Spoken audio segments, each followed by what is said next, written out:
y'all doing today? Also, guys, look, we have glowing effects now. Ooh, no glow, ooh, glow. This actually makes it look really cool on the chatting screen. Like, holy shit. Like, it looks like I'm being illuminated by the fire. Oh, thank you for the pets. Hello, how are we all doing? Screaming cream on the knees while eating ice cream. Now, hold on a second. You can't do that when I have this face. Okay, now you can do it. It is really cool. Yeah, it's apparently like a VTube studio thing. We just started. I don't want to be blind. We just started. What the fuck? And my nose. You guys take my glasses. You take my nose. You take my weave. What more do you want? What do you want from me? Bald, no balls. Haha. See, with my nose gone, you can't make me bald yet. But it will be bald like in like 2 minutes. I don't know how long the nose is gone for. I forget. But like, chat, look, if I get closer to the fire, I'm on fire. I went Super Saiyan. I had the Chaos Emerald. That makes no sense. Bunny Voldemort. No! I refuse! The Bulge Prunes wig. I hate that that's your alt account name. Also, that was Jesus the Redneck. Hello, oh my god, we have a lot of OGs coming in. Hello, Jesus the Redneck, and hello, Moon. It has been a while. The Bunny Torch. Let me illuminate your life, guys. Also, hello, Jinx. Hello, Ash Riley. Hi. It's so great to see you, Ash Riley. Get back in the wall. I'm kidding. It's nice to see you. How are you doing? You guys had voted that we're playing MAMIYA. Mouse, do not die. We just started stream. You do not get to blink red at me. That is rude. What the fuck? What's that dance? That's so cute. Red Straw Baby. I'm gonna follow them. They also sound familiar. I feel like I've heard of this person. Also, chat, we got new emotes. Wait, hold on. I think some of them are free last time I checked, but look. We still have more on the way too because, funny story. These aren't the emotes I ordered. I love the person that did my emotes to bits. They are so nice and very accommodating. I had requested a different set of emotes though. And they were looking at the- God damn it! You really snatched my weave, Surichi. Wig! Yes, queen! Thank you for stealing my wig. Look, my baldness is illuminated, chat. I don't know how to feel about that. Look. Oh, I shine. Are you happy with yourselves? But no, I had originally ordered a different batch of emotes. They were looking at the wrong emote list, though, that I had sent them. So, yeah, there's a lot of miscommunication, but we're getting it fixed. And hopefully we get the emotes that I requested, because I think those ones are funny. I think you guys would like those ones a lot. Oh, what the Benui? What the fuck you mean with the Benui? Hi, Benuin. How you doing? Wig snatch for real, for real, for real. The Jackie Point. Is mine still there that I made? I think I got rid of them because I think Ping's made a new one for the head pat, so I'm gonna put that one there. What is the pet a Benui button? It's the head pat. Oh, pet you. We need to get a pet Benuin. Speaking of snatching wigs, Cupcake just recently made a comeback with a new album. God damn it. Of course they did. Why would they not? Hey, buddy, what's up? Hello, Emmy, welcome in. Why the fuck are you all here early? Hold on a second. It's 12 o'clock. Why are you guys so active today? Hi, Rain. Hi, Flora. Hi. No work. Okay, that's fair. It is Saturday. I'm like, usually it's a little bit quiet. What the fuck? How are you doing? Wonderful. We are doing great. But chat, I did have a poll set up for you guys to pick what game, and a lot of people picked the silly funny MAMIYA. So we're playing MAMIYA today. Prime streaming time. It really is. We won't be able to stream for long. I think like 3 hours we'll be able to do today, because I have family plans at like 3:30, so I want to like at least give myself 30 minutes to get ready. But we're playing MAMIYA. I want to finish chapter 2. I really do. We have 2 more characters to go through, and then we can play the chapter like normal. Or episode 2. I think it's called episode 2. Hold on. Let me start. Episode 2, Downfall. But yes, we're still on episode 5, or chapter 5, because we need to go through, we went through Toma's. Do we just have one person? No, we have Samja, or Same, and, Nigaki? I'm just gonna call her N. I think I've been calling her N and Same. It was, Vox. Yeah, it was Vox. It was Vox. Always Vox. Talking about an hour ago, I'm playing Withering Waves. I got a sponsor for Withering Waves. I haven't accepted it. I think it was too late by the time I could. But the game looks pretty good. I'm just not a big fan of gacha games. And I know they just released another game called, like, Zen Zero or something. That looks pretty good as well. Oh yeah, we have chapter 7. I don't like the look of chapter 6. Chapter 6 makes me sad. But chapter 7, it does look like we're gonna be getting old characters, and the old characters might meet new ones? I don't know. I'm excited. Alright, chapter 5. Chapter 5. Which I'm probably gonna be skipping a lot of dialogue. I'm sorry. We're gonna be skipping all of this until I get to the point where we have to talk to a person. We've been through it already. So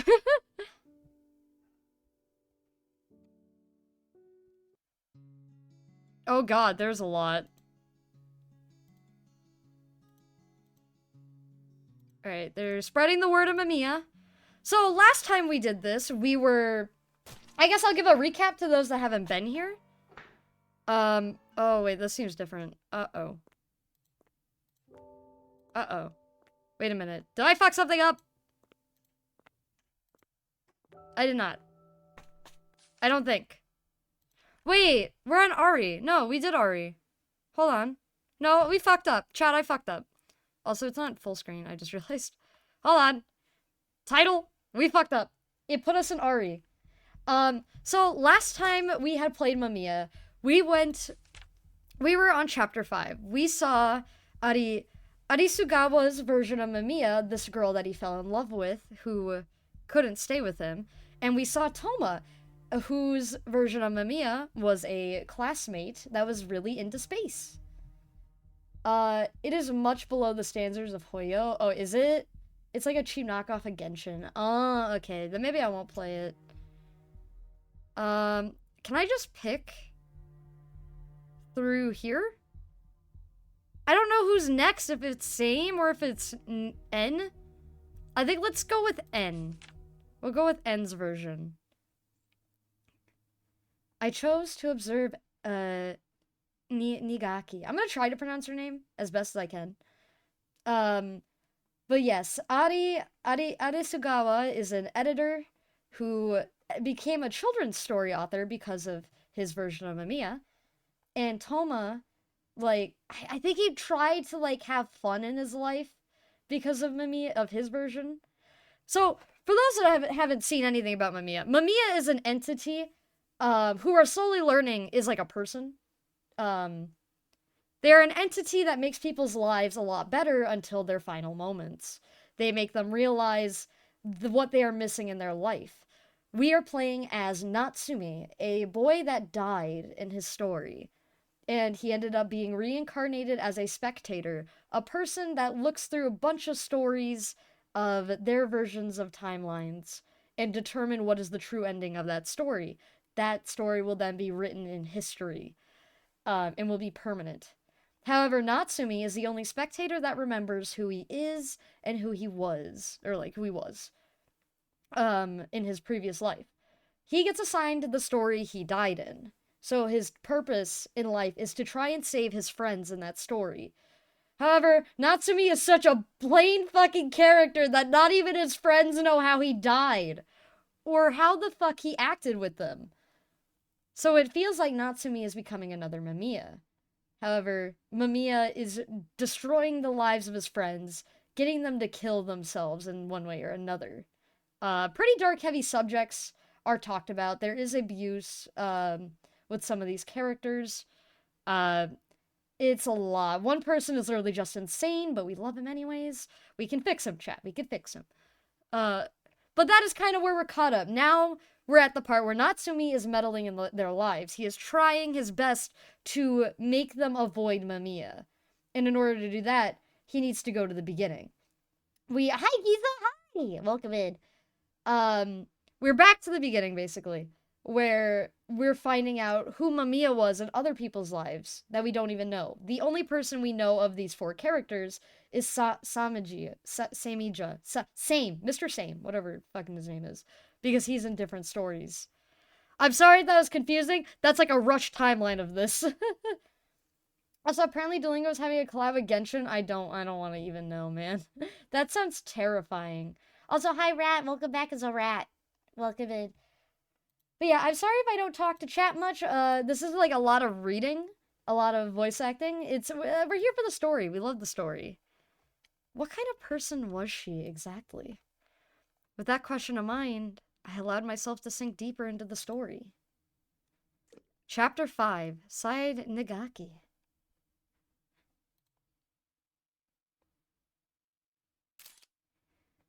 We're done, Mayuri. Fucking character? Well, already fucking up. We're done, Mayuri. Great work today. Oh, thanks. You really did great. Each angle is perfect. How do you catch on film something that doesn't exist? What? You mean like spirit photography? Come on. I can't take shots of things like that. Even if I did, I'd exercise it in development stage. That's not what You know what? Never mind. Well, our job is to capture the invisible charm of models like you, and make it visible to everyone. In that sense, all that matters is practice. I see. That other girl sure is late, though. There's less than half an hour left until the next photo shoot. Wonder if that's gonna be enough. Excuse me, Elena's no good. Huh? What do you mean she's no good? I've been unable to get in touch with her for a few days now. She used to still make it on time for each shoot, but this time's different. Are you saying she's slacking off? No, there's always been rumors that she was into drugs, so she might have disappeared. Seriously? Did she have a hallucination and go off somewhere? Hallucination? Well, whatever. Who cares about some model that disappeared? I'm assuming you have a replacement ready. You do, right? Yeah, she's from the same agency, and Nagaki's mind had completely turned out the rest of their conversation. She was solely focused on the girl who had disappeared. Good, just like that. Great pose, Mayuri. It's hella sexy. Don't say that to him. That is a high schooler. No! Hallucination via the Zaza? Yes, via the Zaza. Say, cameraman? Oh, how pensive. What's it like to hallucinate? Well, I'm definitely hallucinating a bunch of little heart illusions around you right now. Come on, be serious. Well, I mean, it's a clear sign of mental illness, isn't it? Seeing things that aren't there is a bad news, to say the least. Now, turn around for me. Pats, Thank you for the pats! Thank you, Chaos! I haven't seen you in a while either. Hi! Welcome in, how are you doing? Truly a Mamiya, truly, yes. Now, what would my Mamiya look like? I feel like it would look like... I don't know. It'd look like a cat. It'd be the bunny Mamiya. There you go. But what if that hallucination can talk? And what if it's fun to be around? Let's get some wind. And hey, that's even worse. You gotta be checked into a mental facility at that point. Don't ever do drugs, Miri. Not even once. The idea that they make you thinner is a lie. Relax, relax. I'm not gonna do any. I'm perfect the way I am. Wow, what a shot. I'm perfect. Yeah. I know, yeah, I'm going to school. Work's also fine. Yes, it's okay. Don't worry. It's fine. Nothing's changed. No, I'm not being distant. Look, I know. Sorry, I'm really sorry. Yeah, it's okay. Really, don't cry, Mom. Talk to you later. Bye-bye. Nagaki. How long have you been there? I just came in. Huh. Your parents aren't okay with this? Is there some kind of rule that I have to share every last detail of my personal life with you? I mean, I understand if it came from the other two, but you're as old as I am. We're both just kids. And what will even change if I tell you? See? Nothing. Fine. You made your point. I'm sorry. Talk to me if there's anything on your mind, though. I'd be happy to listen. Nagaki turned around and went back to her room. Toma, meanwhile, made a deep sigh and began reading a newspaper. Nagaki Mayuri. I'd always thought she was pretty, but I didn't expect her to be an actual magazine model. Why is she always so discontent, though? Oh, fuck, I didn't read it! I should have watched her for a bit longer. My bad. There was a grove nearby. Nagaki stood before an odd-looking mound. It wasn't clear who made it, even its purpose was shrouded in mystery. However, Nagaki would come to look at it whenever something happened. To her, it was like visiting Mamiya's grave that someone else had erected. She didn't want to believe that he died. And yet, she kept wondering if she'd be happier if he had. What are you doing out here, Nagaki? It's Samjima. That's my name. Have you forgotten? What? Why are you here? I merely saw you walk into the forest. Despite how it may seem, I do happen to be a bit of a meddler.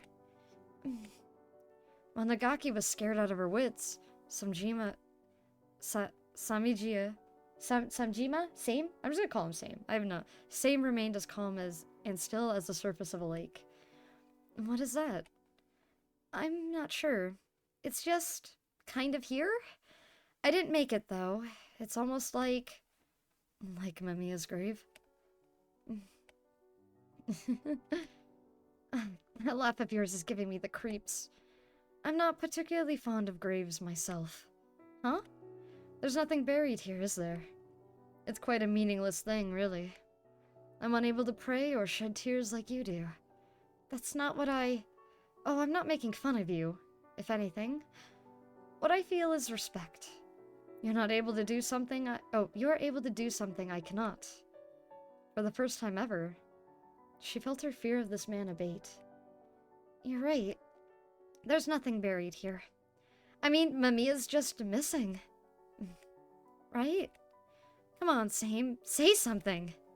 Yes. Indeed. The two looked up at the pine grove. The sky beyond the greenery was unremarkably boring hue of gray. It's cold out here. Let's go back inside, Nagaki. Okay.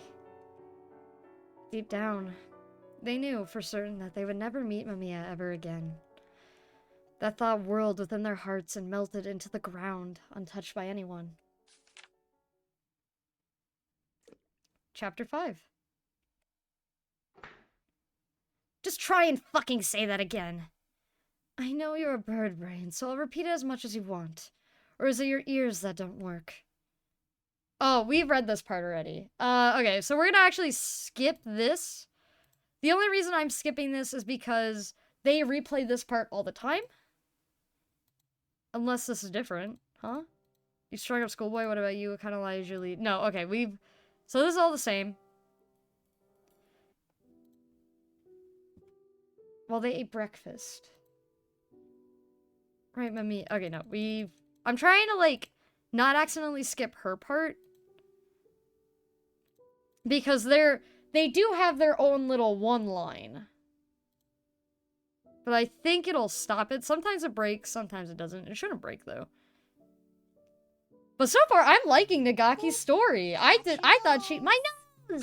I thought she was gonna be, like, a stuck-up kid that is, like, very annoying. But so far, she isn't. Voldemort in a wig. I'm not Voldemort in a wig. How dare you? That is rude. I love this visual, though, of Natsumi talking to the senior.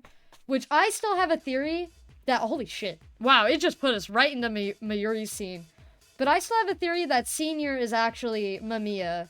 Because I believe that Mamiya is a spectator of his own. Or of their own? I don't really know what Mamiya is. Apparently Natsumi's version of Mamiya is just some dude. So... Alright, back to Mayuri's story. Say, Mayuri, is it true you don't have a boyfriend? Oh, it's true. I've never heard anything like that. And she's always away when we're talking about it. What a waste. Does she have high standards or something? What about me then? Huh, Mayuri? Erika, this isn't what you told me. Or Erica. What do you mean? You didn't tell me there'd be men here. I didn't? Well, whatever. The more the merrier, you know?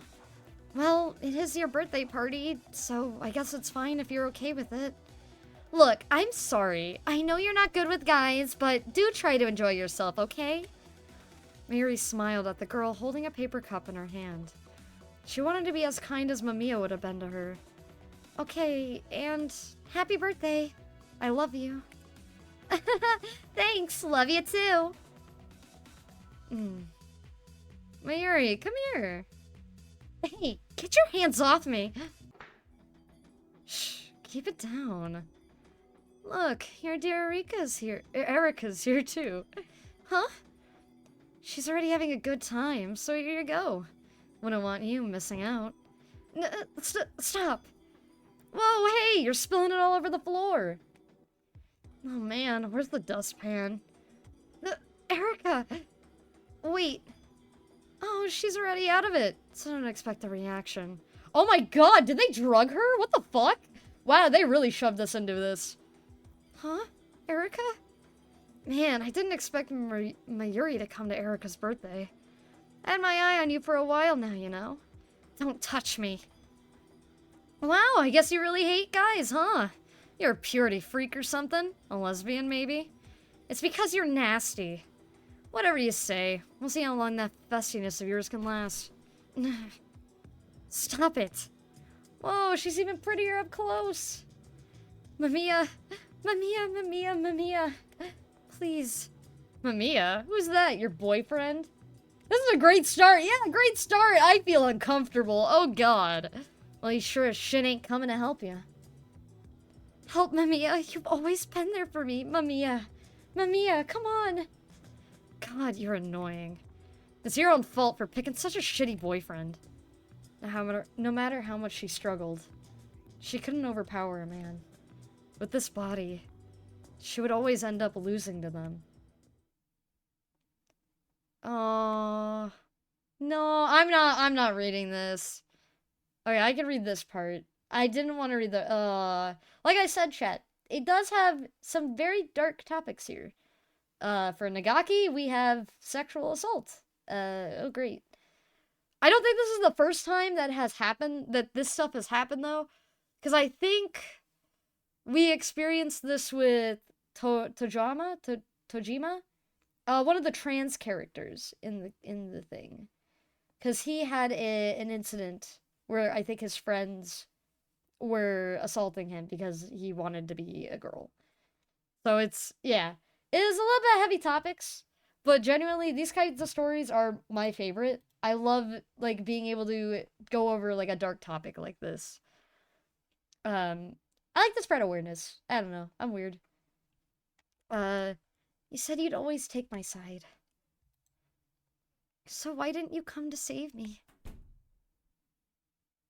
She took a thorough shower and went to her room without even drying her hair. The only thing she heard was the hum of a nearby radio.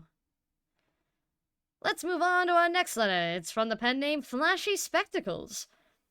I'm deep into my 20s, but I still can't for the life of me get a boyfriend. Recently, though, I've been spending most of my time with an imaginary person. My parents keep nagging me about marriage, but I'm not interested. I did my best to be all beautiful for him. Even my colleagues have noticed the change. Every day I spend with him is wonderful. I really don't think there's anything wrong with a love like mine. What do you think? It's pretty impressive that you started to take care of your appearance for an imaginary guy, but at the end of the day, he's still just an illusion, right? Seeing how you've got out of your way to pretty yourself up, why not try to find a real man and enjoy a normal everyday romance? I mean, a hallucination will never be able to hold you in his arms. By the way, I also enjoy fantasizing about what my perfect girl would be like. Wait, that makes me the same as her! Anyway, moving on. The radio got switched off mid-sentence.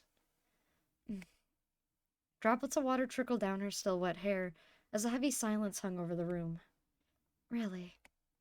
Within the darkness, she embraced her slender legs and began to tremble. A hallucination will never be able to hold you in his arms. Yeah. Mamiya's just an illusion. Nothing more. I'll admit that I'm just a mentally ill person who's seeing an illusion. But that illusion has given me so much. He's given me more than people that actually exist. He's had a huge impact on me. You've absolutely no right to make fun of him. None at all. You're all boring, mundane people. You've got no right to mock Mamiya. But even you! Arisugawa was writing a story about Mamiya, though. I can't. Ari? Your lip's bleeding. I'm sorry. I can't write my story. Huh? I'm utterly unable to convey Mamiya's qualities, charms, humor, or knowledge. Why? Why can't you do it? Don't give up, Arisugawa. If you can't do it, then we... Do it! Come on! Just do it! Write your story already! Why can't you just do it? Nagaki. Why? So it seems that not a single one of us was able to feel it. We couldn't overcome society. We lost. All we did was realize how utterly weak we've been. Just the act of living is making my heart wear out. It's always been like this. This world is so hard to live in. The only reason I'd managed to get by was because Mamiya was there. No matter how many memories we share, none of you are Mamiya. There's no point to anything if Mamiya's no longer around. Why? If Mamiya has no shape, that means she can stay around without ever dying. Why aren't you here, Mamiya? Why didn't you take me with you?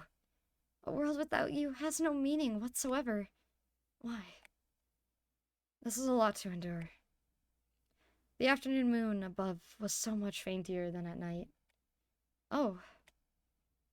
Mamiya is so far away. Their disappointment had turned to fatigue, and soon enough, they no longer had the will to muster up any more courage again. Mamiya. I'm back. What? You visited Mamiya's grave? Huh? My glasses! Yeah, what of it? Nagaki. You know there's nothing in that forest, right? The mound there. Sure, it's marked, but there's nothing actually buried underneath. Are you going to act like Mamiya's dead? We won't learn anything if you keep silent, Betty. Shut up. All of you, shut up. This doesn't really concern you now, does it? Same? It shouldn't matter to you where she goes or what she's thinking of the forest. Really? But same, it does actually matter. All four of us are linked to Mamiya through her feelings. If that's not reason enough for us to care, I don't know what is. You're the one who reminded us about the purpose of this house. Or what? Are you going to tell us how your Mamiya differs from ours? It's fine. Nagaki. Same, you've done enough. Yeah, you're right. Her shadow flickered. Her beautiful face became warped. Is this a dating sim? It is not. It is a trauma sim. Would you like to experience trauma with us? You want to know the story between me and my Mamiya? Alright, I'll tell you. I don't have a drink. Hold on, I'll drink an old drink that's on my desk. Oh, I spilled it on me. Fuck. Ah, no, my pants are wet now. Ew. Oh no, there's an ant in there. Oh no. I taste the ant. I just ate an ant, guys. I am one with the ants. Oh god. So real. Yeah, so real. This is what you've been wanting to know, right? You filthy men. I'll fulfill your wish.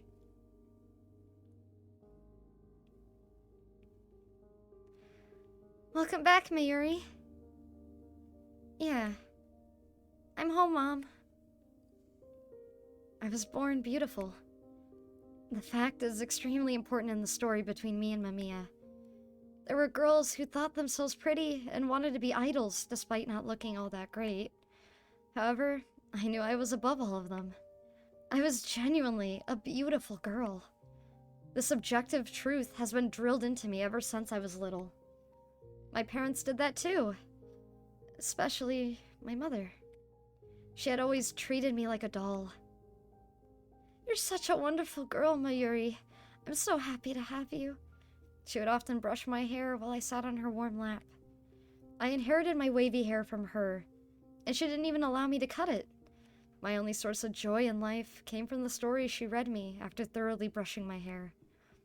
We both wore princess-like nightgowns and lay in a fancy bed. Read Mama Toro for me. Again? But we have Thumbelina and the Little Mermaid too. I fucking love Thumbelina. Oh my god, the movie Thumbelina. And I'm not talking about the shitty one. I'm talking about the Disney one. The Disney one's so fucking good.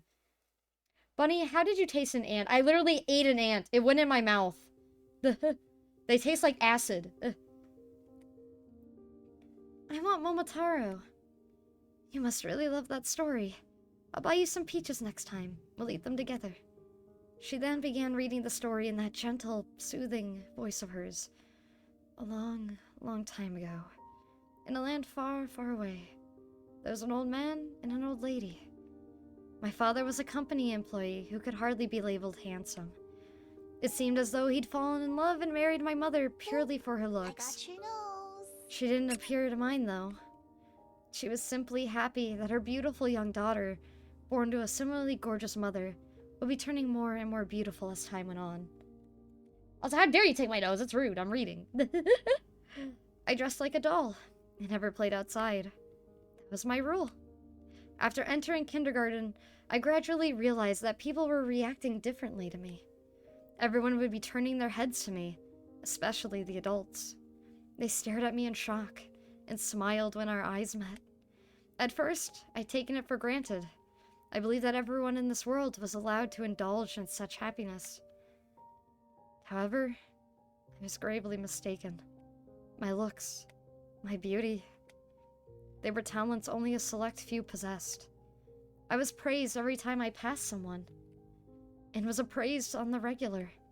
This fate, this discrepancy, it had been there since I was born. I don't wanna. Stop! Shut up. Leave me alone! Stop it! In a desolate corner of the old high school building, I was assaulted by several male students, but no matter how hard I tried to resist, their bodies would simply not budge. When I tried to raise my voice, they covered my mouth with their hands. Shut up, damn it! Don't fucking move! How many times had this happened? How many times was I forced to curse my own lack of strength? Or my beauty? Before I knew it, my vision had turned with blurry tears. Actually, no. That was only a reaction to not being able to properly breathe. I wasn't frustrated. I wasn't broken. If I'd allowed them to break even my spirit, I would have been unable to maintain myself. Even as my consciousness began to fade, I continued to struggle. Suddenly, a large shadow appeared from the corner, accompanied by footsteps. Shit, it's a teacher! Wait! Make a run for it. The moment they said that, the boys let me go and ran in the other direction. With my mouth finally freed, I filled my lungs with air. The tall shadow approached me as I continued hyperventilating. Hey. Hey, are you... Don't look at me! Don't look! Stay away! Stay away! I cried out with every last ounce of strength I still had left in my body. This was so embarrassing. He was a man before he was a teacher, so he obviously pretended to care while actually staring at my body. I knew this well by now. Male teachers were often inconsiderate and only pretended to care about how students felt. Put this on. He placed a lab coat on my lap, Dumbfounded, I turned around. The man stood there while looking away from me. Go away. I'm telling you to go away. In a rush of emotion, I shouted to get him away from me. To get away from me. They might return, so I gotta stay here. The strength of that voice made me fall silent. Fix your clothes. I'll take you to the nurse's office. Oh, he's cute! Oh! Why does your Mamiya gotta look so cute? We're trying to hate on this man. But then you got this cute little scientist motherfucker here. I want to kiss him. Get a little smooch on the cheek. I won't look at you. I won't hurt your pride. While still looking away from me. Mamiya is always cute. That is fair. They always make them a cutie, no matter what gender. Or even the fucking rabbit looks cute. The man carefully led me to the nurse's office on the first floor. Seems like you're mostly okay. There are only some minor bruises, and it doesn't look like they'll leave a mark either. You must have been so scared. Could you recognize the people who did this? Do you know their names, perhaps? I shook my head. I see. At any rate, do come to me if you need anything. You might occasionally remember what happened today, and it'll be painful. But don't hesitate to rely on me if you need someone to listen. I'll be off now. After closing the door, I bit my lip in chagrin. What nonsense. The doctor wasn't there to help when I actually needed it. That was just talk. You hungry? Huh? I looked at the source of the voice. It was the man from before. You're still here. You like ohagi? I think they're great. I don't need your pity, if that's what this is supposed to be. Rumble. So, do you like ohagi? I don't mind them. The man opened the door to the second science classroom and invited me in. Probably out of consideration for me, he kept the door open as he began boiling water. There we go, ohagi. Can't have Japanese treats like these without green tea.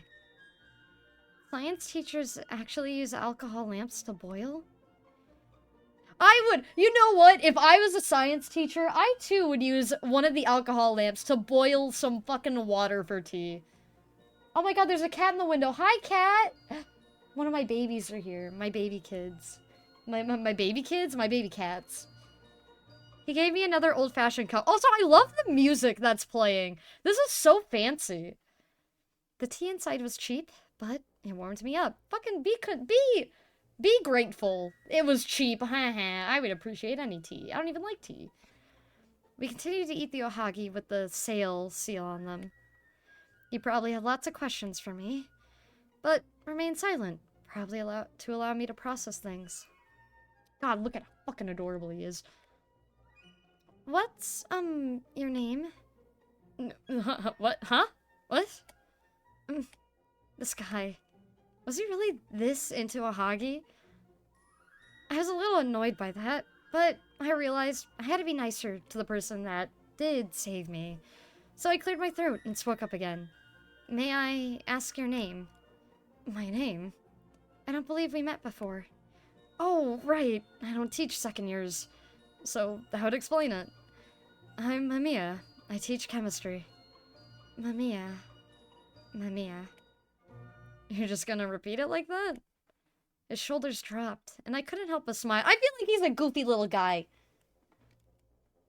I know your name, though. Nagaki Mayuri from Class 2D. Why? You're famous even among teachers, you know. Imagining them talking about me made me feel unpleasant.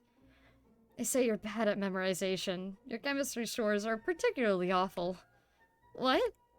I looked at him in shock. He gave me a wide grin with some red bean paste from the ohagi still sticking to his mouth. Make sure to study when you go home, okay? Hey, I didn't hear you answer. Okay. I answered him, albeit reluctantly. Mamiya nodded in satisfaction. All eyes were glued to me when I opened the door to the classroom. Look, it's Mayuri. She's so cute. Let's go talk to her. She'll probably just ignore us. Man, her tits are huge. Wonder what cup they are. She has such a great body. I totally could see her as a Gravenier model. Wouldn't be surprised to see her in some magazine. Stop that, you dumbass. I did feel like I stood out in class. I swore to stop trying to make friends all the way back in middle school. I had no male or female friends, and all I did was silently listen to my teachers. I never once felt lonely, though.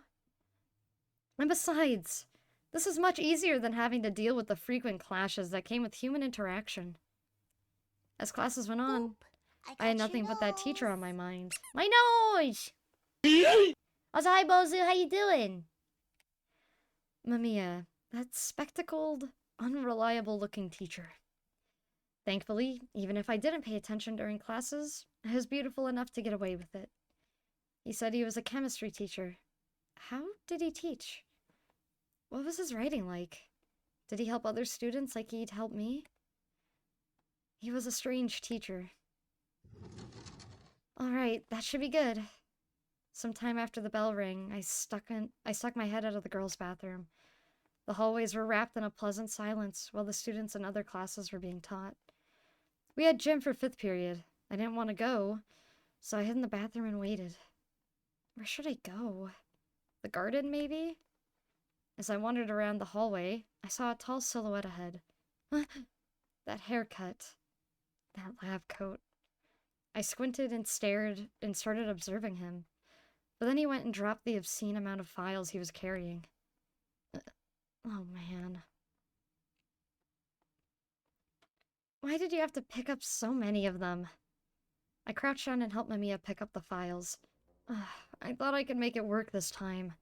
Seriously? Jesus. Alright, that's everything. Thanks for the help. Don't mention it. So, Nagaki Mayuri, what exactly are you doing out here? Shouldn't you be in class? His weekly aura suddenly vanished, and he looked at me with a sharp gleam in his eye. I was, on my way to the, nurse's office? That's in the other direction, though. Well, I just came down the stairs and saw you dropping those files, so I figured I'd help out. My desperate attempt at coming up with an excuse made Mamiya chuckle. I was initially shocked, but then immediately realized what a dumb, embarrassing thing I just said. Hi, how you doing, Bozu? Anyway, could you help me carry this to the science room? Sure. So, how are you holding up? Fine, I only got a few minor bruises, but that's about it. I see. I'll talk to the others to try and make sure that something like that never happens again. Will you now? I didn't expect much from teachers. Whenever they say something like that, it was usually nothing more than empty talk. I don't have any friends. And besides, I only come to school because I've got nothing better to do. He ignored my muttered and looked at the TV. I wonder who's gonna win. He was watching a baseball match while snacking on dried fish. What a hopeless teacher. I glared at him with all the disgust I could muster. Then the commercials began, and one of them captured my attention. Oh, I know this. It's a card game that got an anime. It was one of transforming cars that battled each other. Transformers! Nah, it's like battle guns or some shit. Different cars had different compatibility with each other, and the various transformations made it really popular with the boys. If it's getting commercials now, that means it's still popular, right? Oh, I see. Ah, I have that one. The card for the car? Yeah, there were some cards thrown into a bush in a park. I picked up the ones I liked. I see, so it's still being used. It might actually be a popular card. Have you never played the game itself? Yeah. You need to have a lot of cards to play. I just have a few. I asked my mom to buy me some while we were shopping, but she insisted that we get tarot cards instead. That's fine though. I don't have anyone to play against, and tarot fortunes telling tarot fortune telling is fun on its own site.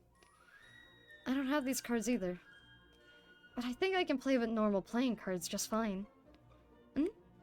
Want to try? Well, if you insist, then sure. This is literally the popular kid that got pampered their whole life, now experiencing a normal childhood. This is gonna be an unstable relationship. Oh boy. Isn't this a bit unrefined, though? It's popular among younger girls right now. Oh, am I falling behind? I really should study some more for your sake, Mayuri. She gathered herself in a heartwarming way. Mother was as kind to me as ever. I dressed like a princess at home, and took care to only eat low-sugar food. My clothes had all been picked by my mom. She greatly enjoyed decorating me. This is unhealthy! She also did my makeup, my hair, and made me wear dresses she was fond of. Having a good look at me when she was done seemed to be one of her greatest pleasures in life. You know what? This reminds me of a game, chat. Have you guys ever heard of Mad Father? You know, the game where the dad turns the child into a doll to perceive her beauty. This is what this is. We're gonna die. Oh god, the mother's out for blood. We must protect Nagaki. Oh, Mayuri, my sweet, sweet Mayuri. I love you so much. Never leave my side, okay? Okay, Mother Gothel. I was used to her hugging me by now. She'd done this for as long as I could remember. Me too. I love you too, Mom. Deep down, though, I found myself really embarrassed. It had become a daily habit of mine to visit the second science classroom after school. Mamiya would always have me over for tea and snacks. The food he prepared was nothing special, but... Is it okay for a teacher to do this? As long as no one finds out. Weird. But I felt that he was giving me special treatment. It made me so happy, I could almost burst. We were alone in here. He gave me green tea boiled in a beaker. Wait, that actually sounds really fucking cool. Imagine having tea in a beaker. Oh god. We discussed genuinely unremarkable things. However, it was my first time actually talking to someone like this. His carefree, gentle voice, the watch on his inner wrist, the feel of his chalk-stained lab coat, all of it was so new to me. Even the taste of salt around my lips seemed like a wonderful thing if Mamiya was there. Oh, it's gotten quite late. It really has. It's already dark out. See you tomorrow, then. Sure, take care. Huh? Thanks. Don't mention it.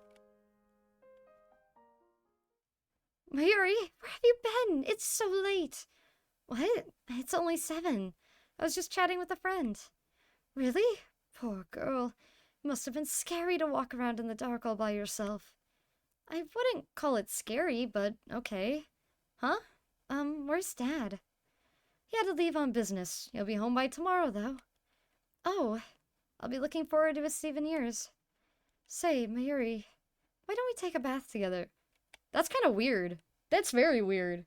What? We should enjoy ourselves while your father's away, you know? Look, I even have some bubble bath. I don't want to. That's too embarrassing. But why? We used to bathe together all the time. Yeah, but I was little then. Things are different now. Well, alright. I suppose I'll just have a bubble bath alone. There's absolutely no way.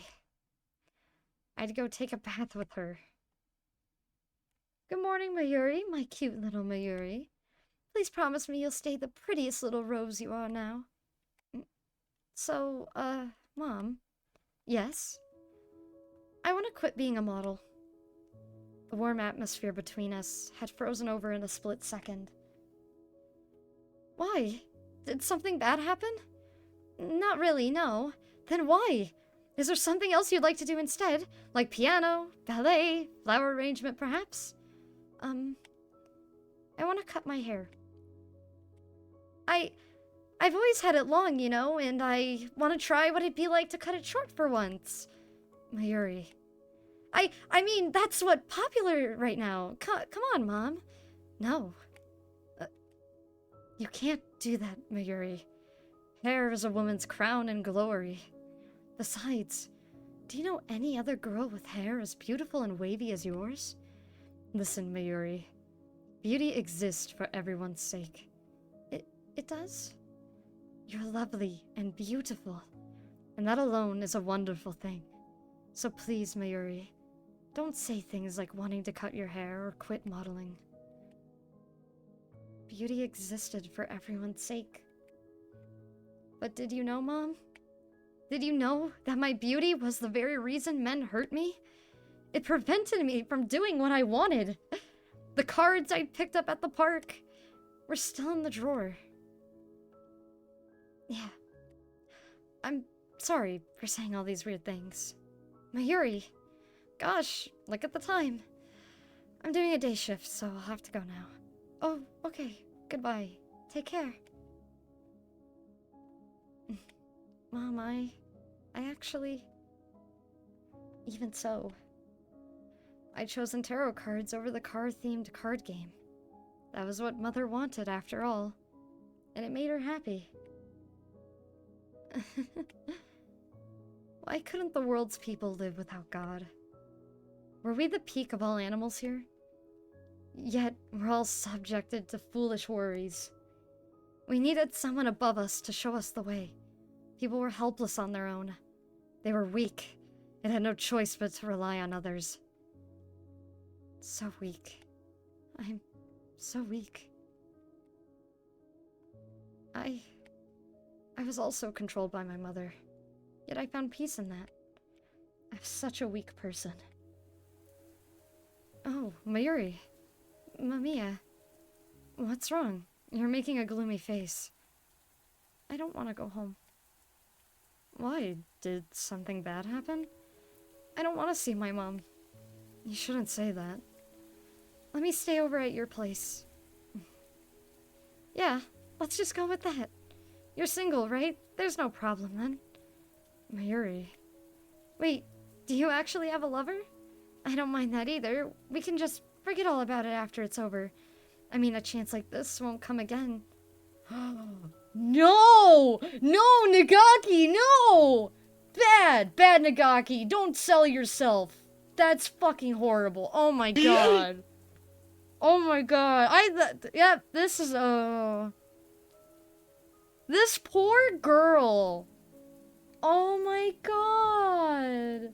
You poor thing. What was I saying? I wouldn't mind. What was even coming out of my mouth?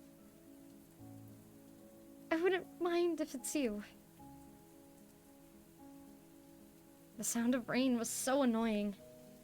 The side of the window was so cold. Do not knock over the grilled cheese! Cat! I'm sorry, there's a cat trying to knock shit down. No! Ranger! Ranger danger! God damn it, he knocked over the grilled cheese and the goose. Oh, you want to be a part of stream? No! No! Stop it! Stop knocking shit down. Here, jump, jump, jump, jump, jump, jump, jump, jump. You can make it. I believe. There you go. I have a grilled cheese plushie. I have a bunch of plushes on like a shelf. So the goose is down and the grilled cheese is down. God damn it. The side of the window was so cold. Why was Mamiya always leaning against the wall while he talked? And why did it seem like I was being cornered? You're the last person I wanted to hear that from.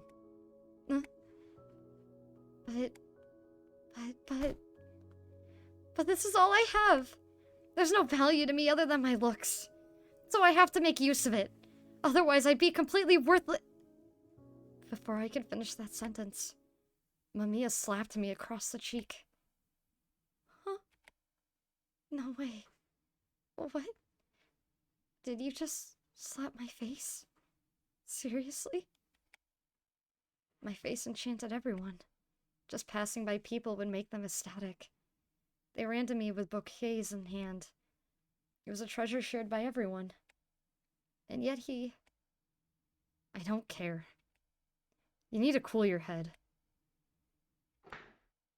Go die in a ditch, you sorry excuse for a teacher. I'm not saying that. Do whatever you want. I hate you.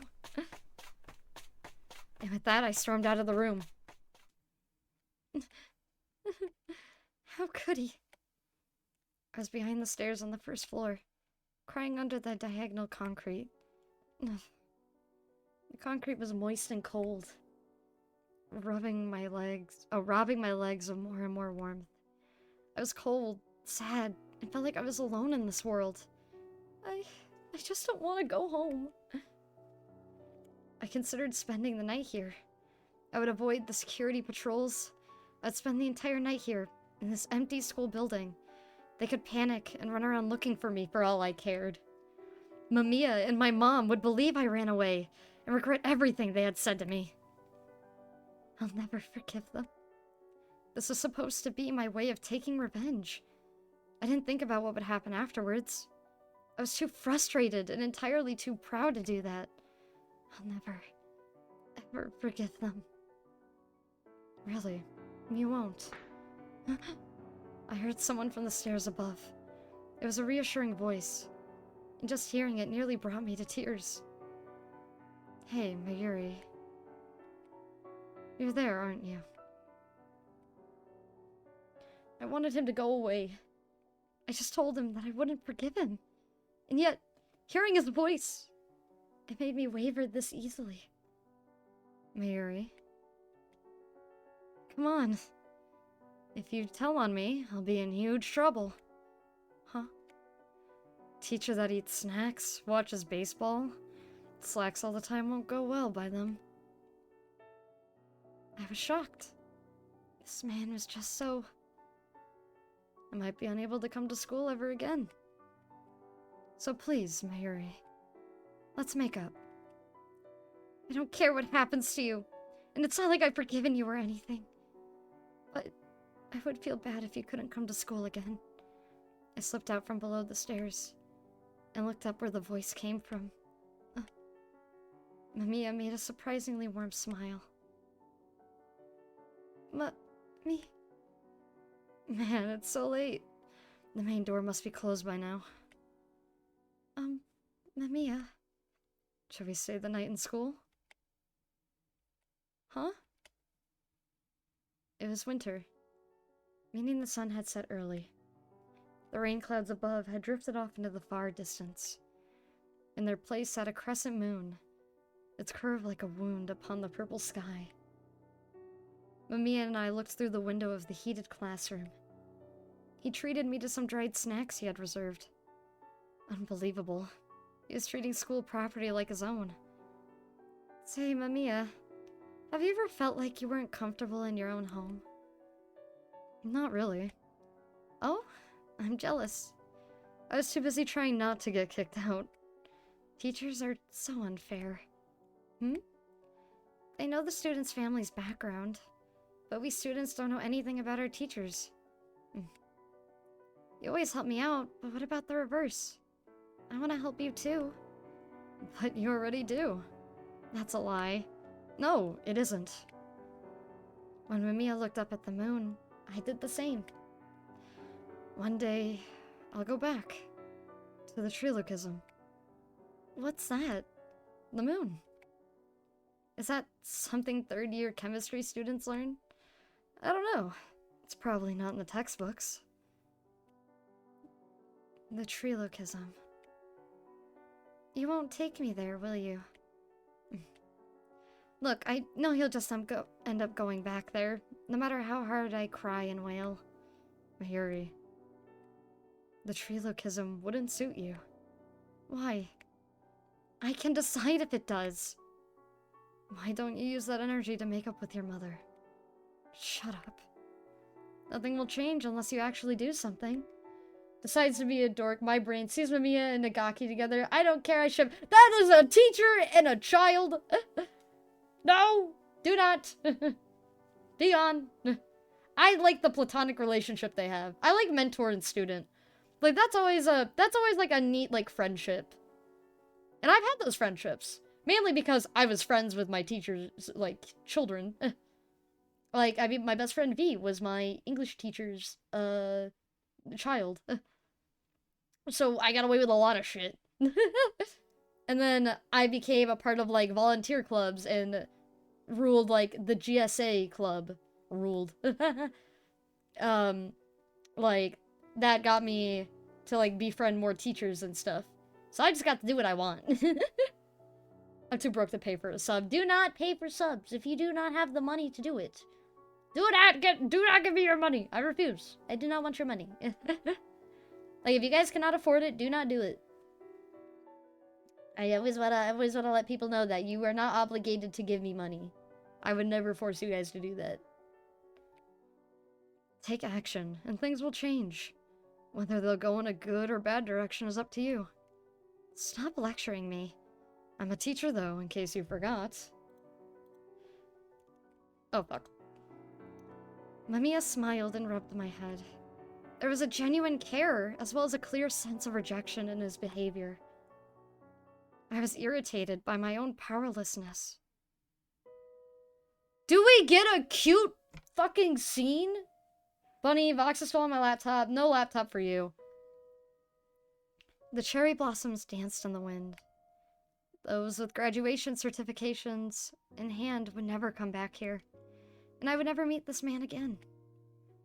In a deserted area behind the school, I abandoned my place in the spotlight to keep him all to myself.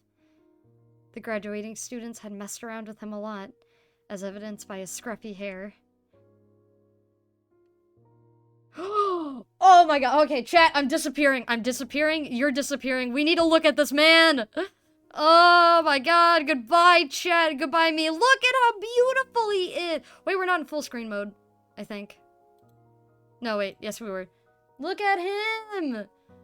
He is gorgeous. He's so low res. What do you mean he's low res?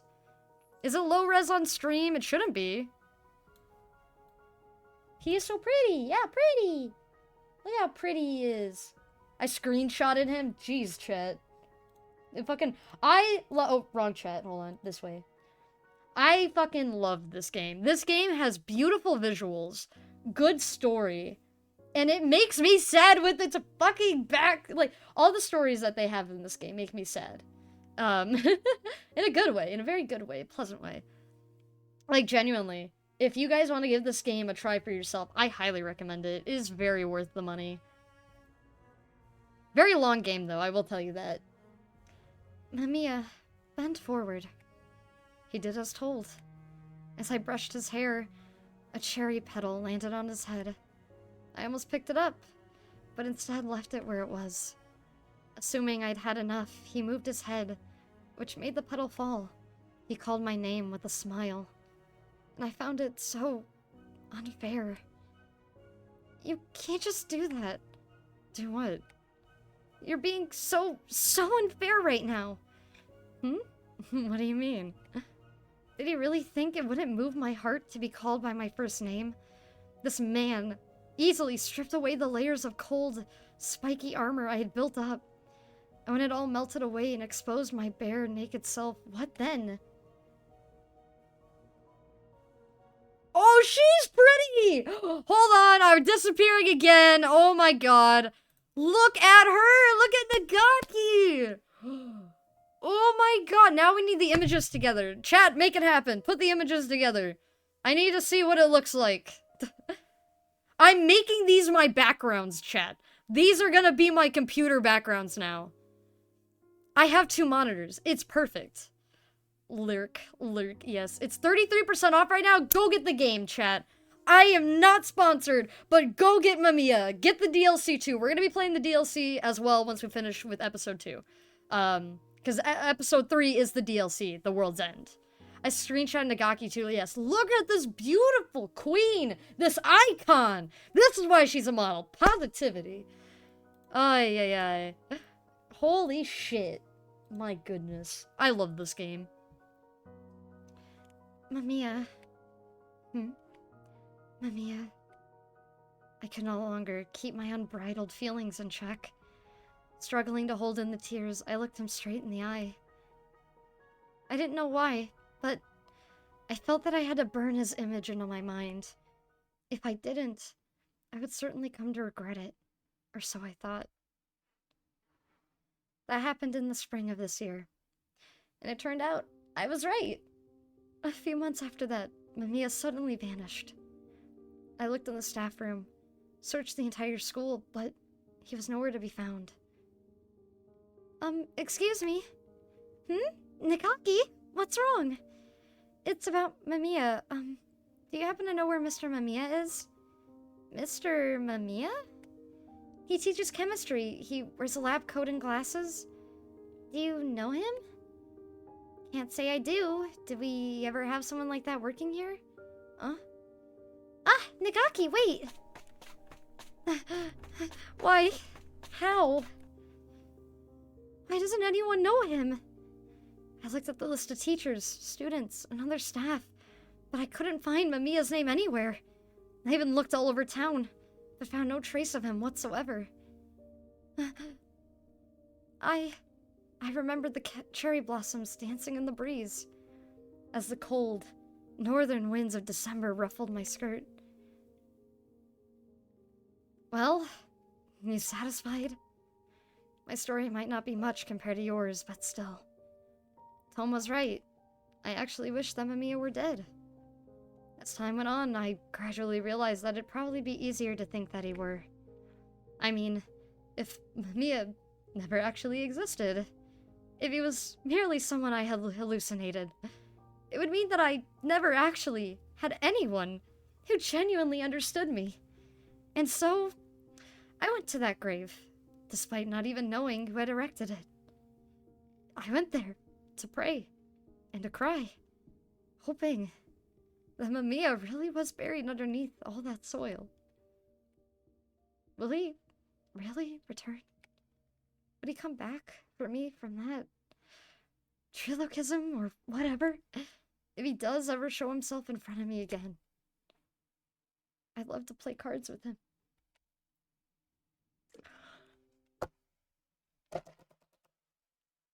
That's how you ended. You ended that chapter with "I want to play cards." You leave me in emotional distress. Yeah, this is the one story that literally I'm crying. Like, Chad, there are tears. This is the first story, I think, in Mamiya that has genuinely brought me to tears. Hi, Ichi. Welcome to Pain and Suffering. We're being tortured. I got the achievement, Finish Downfall. No matter what, Nagaki has no choices. I don't understand why Nagaki doesn't have choices. Actually, I don't think any of these guys do. Alright, we have to go back to the beginning title, because we're not on chapter 6 right now. We still have one more chapter before we can start 6. We have Same. Same, I am concerned about this man. I do not know what this man has in store for us. How we doing? We're crying right now. This game is amazing, and it's great, but holy shit. Yeah, no, the game is going fantastic. Oh my god, I love this game. So emotional. Give it a try. I recommend everyone to play this game. It's on sale for 33% off. Give Mamiya a try. No, it's good! We're crying in a good way! They're happy tears, I think. I don't know. I have cats surrounding me as well. Yay, emotional pain and suffering. I know, right, Chad? That's what you came here for. I chose to observe Same. What kind of person was he, actually? With that question in mind, I allowed myself to sink deeper into the story. Okay, good cry is good. Yes. Chapter 5. Side Samejima. I don't know how to pronounce this man's name. Same Satoru was a police officer. Oh no.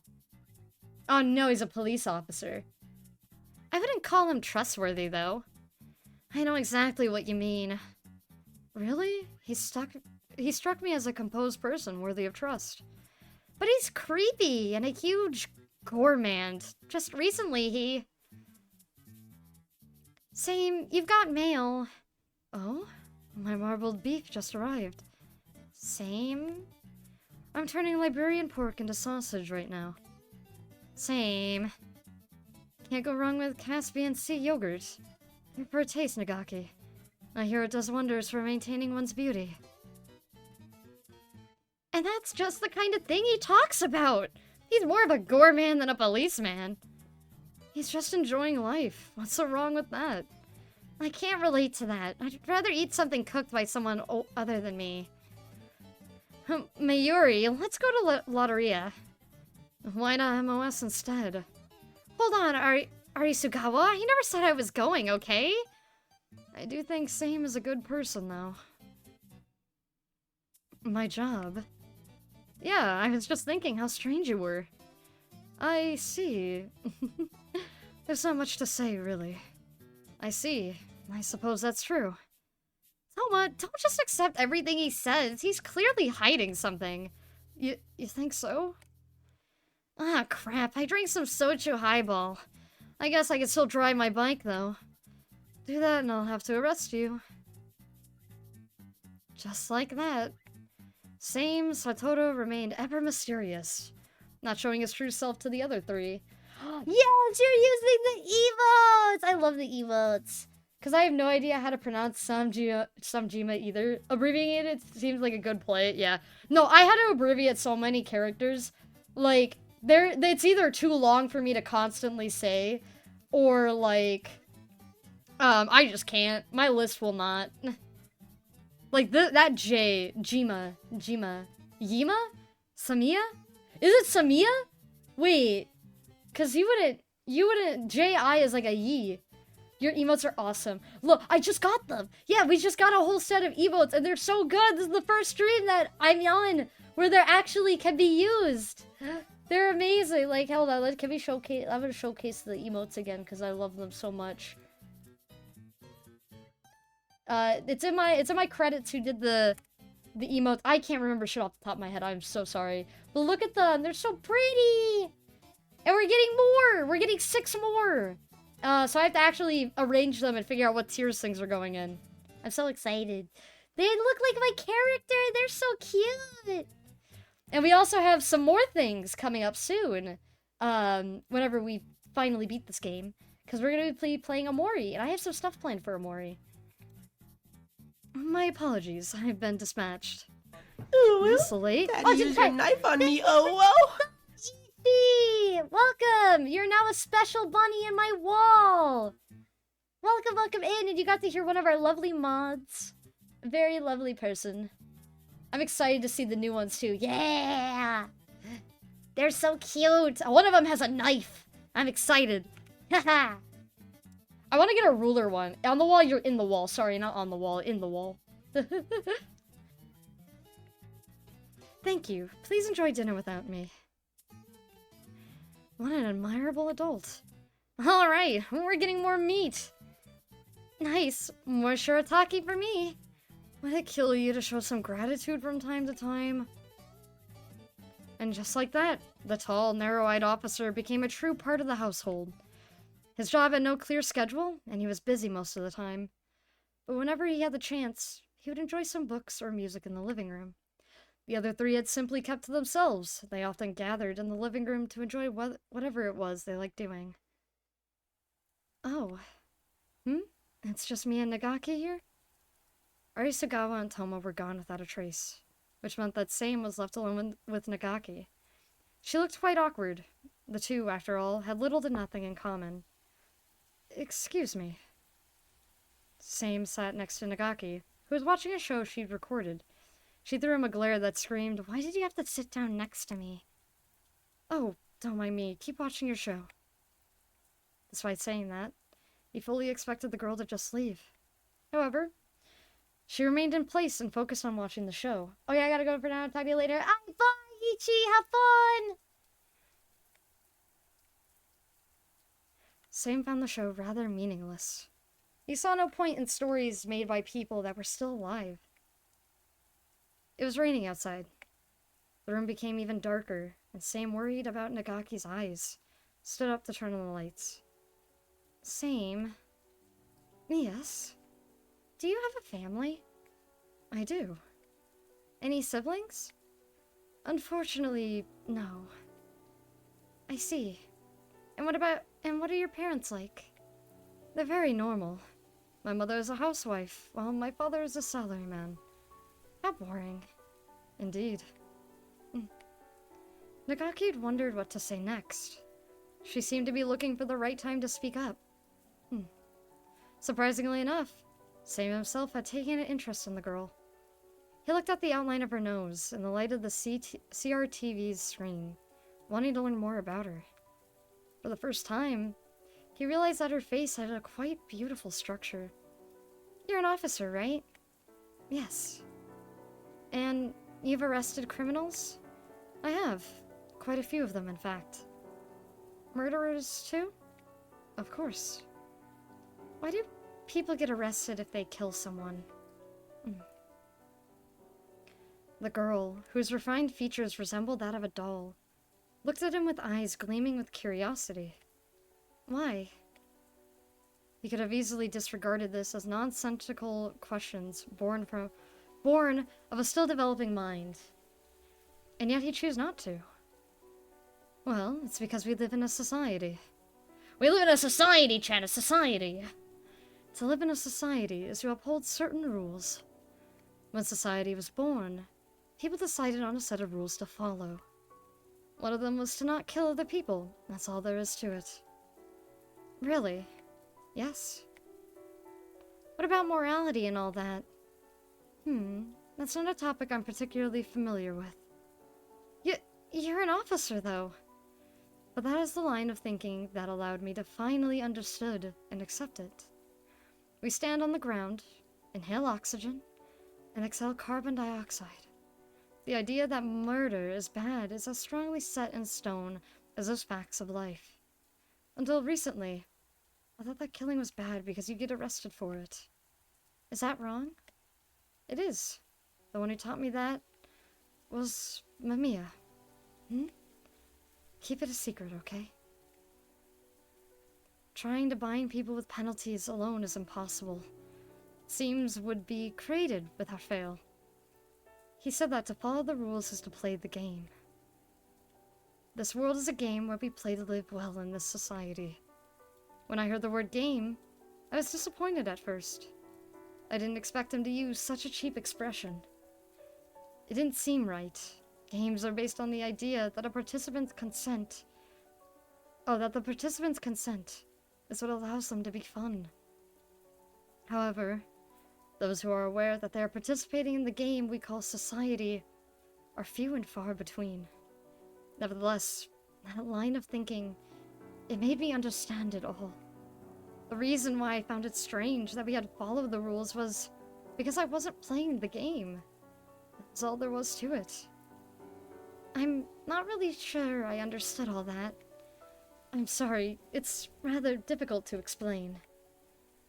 It's okay, it was more interesting than the show at least. Same was surprised. Why are you watching a show that doesn't entertain you? Good question. Maybe I'm just waiting for it to get better? Same found Nagaki's feelings far stronger than his own words. Well, he seemed a bit scary when I met him, but he might be a bad person. In fact, I'm becoming more and more interested in him. I should continue watching him for a while longer. Late at night, Sam was drinking water in the dark of the living room. It was cloudy out, preventing even the moonlight from reaching in. On days like this, he always thought of Mamiya. Sam could see the bottom of his cup through the colorless, transparent water. How long will this place continue? What? Why are you here? I could be asking you the same. Did you wake up to go to the bathroom? No, I don't have time to go along with your bullshit. The fact that he wasn't playing along left Sam quite shocked. Then why are you here? No reason. I just took a midnight walk for a change of pace. Do you not like this place? Not even Sam himself could quite tell why he asked that. The words were a sign of weakness, and there was no way he would speak them to someone he supposedly hated. What kind of question is that? This place makes me want to puke. We're all licking each other's wounds while sharing whatever we have. That kind of feminine shit makes me sick. And I gotta be considerate of them too? So yeah, screw living like this. Sam could no longer contain himself. His long arm reached for Arisugawa's neck and lightly grasped it. Huh? Sam had no idea what kind of face he was making at this moment. He loathed this man. He never experienced feeling so subdued. Was it murderous intent? Loneliness? Same had no name for this feeling welling up in his chest. However, the power he poured into his grip was as weak as that of a hand sheltering a baby bird. His narrow gaze bore into Arisugawa's surprised eyes. He finally stopped resisting. This man, what could he have seen in Same while his life rested in his hands? I like how Same's button-up looks like it had red spider lily design. Oh yeah! I have monster. Ooh, I want monster. What did he come to realize from an expression not even Same himself could comprehend? His neck was so hot and beating to a steady rhythm. Minutes passed. The two didn't speak a word. They listened to each other's heartbeats in the dark, with different things flashing through their minds. Same slowly let go, prompting Arisugawa to quickly put some distance between them. Hey, Same. I'm going to go to bed. See you. We can't actually go anywhere. Mamiya didn't allow that. We're in this world. This hell. And all we can do is swim around like a bunch of fucking tunas. You're like that too, aren't you? You goddamn Misaggery of a fish? Megaggery fish? I don't know. Why? Why is he acting all high and mighty? Chapter 5. And this is all where it's the same, so we're gonna do the little skippy-roos. But holy shit! Is Same gonna kill someone? Does Same kill a person? Like, is that where his story starts off? Because holy shit, that man was ready for murder. He was ready to kill Ari, like, holy shit. And I think those two are a great pair together. Not even, like, as a couple. I think it's, like, a coping mechanism. Like, it's an unhealthy coping mechanism, but I can see those two relying on each other. You know, like, the enemies that kind of, like, rely on each other when times are rough. And I think that's, like, the best way to put their relationship. Because Ari is a shit piece of a human. I love Ari, but I also hate him. He's a misogynistic asshole. But I think his dynamic with Same and how they butt heads all the time, it works so well. And I enjoy it. I personally enjoy it. As like an anime standpoint, too. And the story standpoint. I think it adds a lot for character growth. Kill, yay, no, stab with a murder, no murder for you. Get be gone. To follow the rules is to play the game. I'll treasure the words you've taught me. I don't really know what emotion to express there. I know my role in society.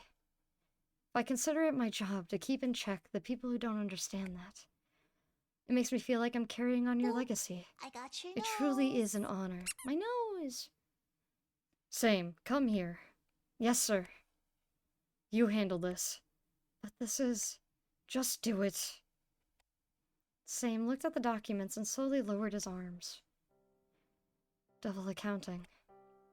He'd heard the rumors of bribery, but he believed them to be just that, rumors. He was lucky to have gone so long without finding out about this. But within the organization, it was already very much known. Chief. Oh, Same. Are you done? I can't do it. And here I thought you'd finally understood how organizations work. Are you trying to act all upright because Soy's watching you? I think it's about time you learned how to read the mood. Well, it's fine for the time being. Even if you refuse now, there'll be tons of people calling out to you. But don't blame me if this gets in the way of a promotion. Anyway, do your best. To follow the rules is to play the game. Right, Mamiya? No matter how hard you try to become an upstanding citizen, if the others had no intention of ever obeying the rules, then doing the right thing would only make them treat you like a nuisance. I'm changing Same's voice, I'm sorry. I can't do the posh accent. There, now you're Voldemort in a wig so you can kill two. No! Or whatever the fuck he says. Harry Potter! Am I in the wrong here? No matter how much I try to do the right thing, if the judge is a fool, the rules would just lead back to disorder. But even you... oh, Ari's writing a story. Fuck you. Oh, your lip is bleeding. Okay, I can't really skip this because it's a little bit different.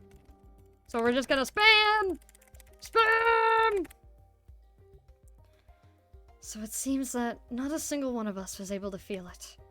We couldn't overcome society. We lost. All we did was realize how utterly weak we've been.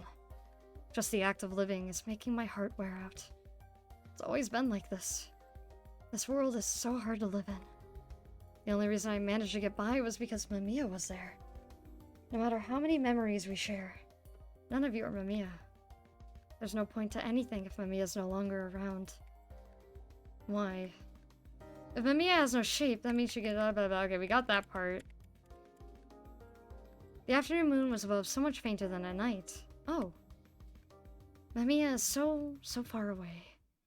The disappointment had turned to fatigue, and soon enough, they no longer had the will to muster up any more courage again. I need more head pats. I need a head pat! Head pat! Same was standing atop a pedestrian bridge. Many cars were passing by. Not a single person spared a thought for Mamiya. The fact alone couldn't have been more obvious. However, it made Same's heart ache. As he walked, Same mulled over everything that had happened so far.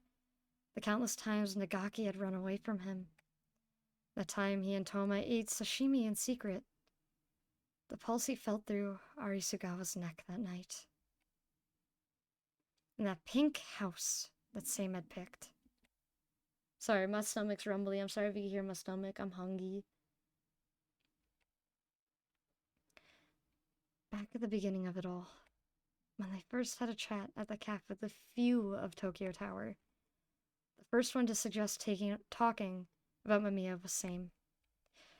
It felt only apparent that he would be the first to open up in this place as well. What's wrong? You called everyone here. What do you want? I'm a busy guy, just so you know. Thank you all for gathering here. There's something I want to tell you. What? I have something to confess. I killed Mamiya. Oh! Same uttered the words like they were nothing. Like something you would say between 2 sips of coffee. For a moment, none of the others could process what he had just said. Same killed Mamiya? So the reason why Mamiya wasn't here, the reason why Mamiya died was... You asshole! The first one to act was Arisugawa. He yelled out and threw a punch at Same, who evaded it with ease. Arisugawa's shout made the 2 students snap out of their shock. Despite his earlier failure, Arisugawa tried going at Same again. You killed Mamiya? You're not getting away with this! What? Same killed Mamiya? But why? Normally, Nagaki and Toma would try to calm things down, but even they sided with Arisugawa this time. The 3 of them pushed Same against the wall, yet he retained much of his composure. Oh dear. I'll kill you! I'll kill you right now, you bastard! Such a simple man. I still haven't finished talking. What? Yes, I killed Mamiya. Many times since last year, in fact. Many times? Arisugawa loosened his grip. As the 3 watched, Same fixed his clothing and smiled. Mamiya was immortal. No matter how many times I killed him, he wouldn't die. All of his deaths were beautiful. What do you mean? Same slightly opened his eyes and looked over at the 3 before theatrically raising his arms. Allow me then to talk about Mamiya's wonderful deaths. Is Same just a fucking serial killer? I was thinking for the look at Ash Riley. Is he a serial killer? And the only reason he hasn't killed anyone is because he just keeps killing the same guy over and over again?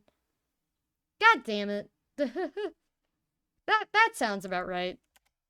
Alright, let's see how cute his Mamiya is. Unflinching in the rain, standing strong in the wind. Snow and summer heat will not defeat me.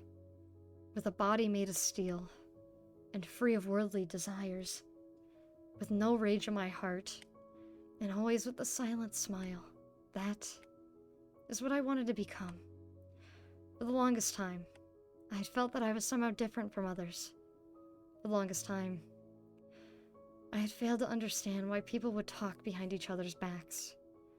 I'd always assumed they could just say things to each other's faces. Once Sawada has informed that Nishino was talking about him, the two of them stopped talking completely. My family was especially simple, and yet, I alone found it difficult to live. The flow of the world, the very air around me, I couldn't understand any of it. I believed that time and death were the only things we all shared evenly, yet I never once contemplated suicide. Until now. I had tried to find ways to fix myself, and that certainly was a sign of avarice. I should have been more modest. That would have allowed me to live in this world as others did. The world was so tremendous. The crowds, those worthless pieces of meat, sounds. Why wouldn't they ever cease? I would often think that it all ought to stop, like a closed water tap. Seeing corpses would calm me. They weren't noisy. They were pleasantly cold. I never saw them as a bother. I didn't know if such religious takes were apparent, but it might have been due to the lack of a soul, as some would call it. I also found the stench of death and decay to be beautiful. Death was the process of returning to nature, and that felt both right and refreshing to me. Few things were as wonderful as the moment of death. I was a detective, and yet I often found myself envious of doctors. Tell me, do you know what it's like when people die? It is akin to slowly sinking into the sea, allowing one to sense the gradient between life and death. You can never see the true point of death. Ah, how I'd love to see it again. Beautiful things do enrich one's life, after all. Also, thank you for the lurk, Emmy. Is Sam just fucking a moon from Demon Slayer? I've never watched Demon Slayer, I have no idea. The cutest? He's the cutest? Oh my. I've simply disliked people in general. Perhaps this realization arrived too late. Even so, a lot of time had passed until it came to me. Years upon years, in fact. I had thought long and hard about why I was so different from other people. Oh. But of course, I was going to talk about my meeting with Mamiya, correct? Apologies for keeping you waiting. I implore you not to lose your temper. Everything has its order, you see, but I'm certain you're well aware of that. So then, allow me to start. It happened during my daily routine. I often went out walking at night. I would never forget it. I was always walking along the Arawakan River one fall evening as the new moon sat upon the sky. Oh my god! He is adorable! He was like a clear stream. That was my first impression of Mamiya. He was like a pure black asphalt drenched in darkness. But then the listlessness, he stood there as if caressed by the beautiful wind itself. He would do, I had thought to myself. He made for a good first target. I wished to stain my hands with his blood and entrails. And so, I sprang into action, quick as a bolt of lightning. I would put him to sleep and carry him away. I wanted to savor him, at a place brighter than this. I didn't think about it too much. Knocking a child unconscious would be as easy as subduing a small animal. I snuck up on him and punched the base of his neck. I caught him as he collapsed. The feeling of his bones made my heart beat faster. I took him to my car, like a mother carrying a child too exhausted to even cry. In retrospect, I'd certainly let my guard down. Sheer excitement got the better of me. That was why. You've been very naughty, mister. I didn't expect to hear a voice right at my ear. What now? Are you just gonna throw me in the car? Watch me as I wither away, or tear the flesh from my bones. Oh? How was he reading my mind? I won't run. I couldn't even if I wanted to. It's not a big deal anyway. Why wasn't he crying? Because I'm interested in you. Ever so softly, that androgynous voice passed through my eardrums and ravaged my brain directly. As I felt an overwhelming amount of goosebumps cover my skin, the boy looked me straight in the eye. The mold, the universe expanding in those eyes, was profoundly fast. Next thing I knew, I'd kill him. Oh. It was too late. My hands had already sunk into his slender neck. What a waste this has been.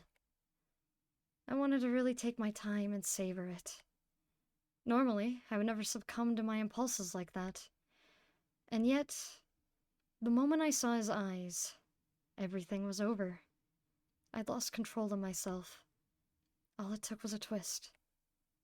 The child's death was far more simple than I had imagined. This was the first time I'd killed someone. I merely wanted to see its beauty. Did death usually evaporate like this, the very moment it was caught? Or was it like this because I had rushed? What a waste, truly. It was such a waste for it to end here.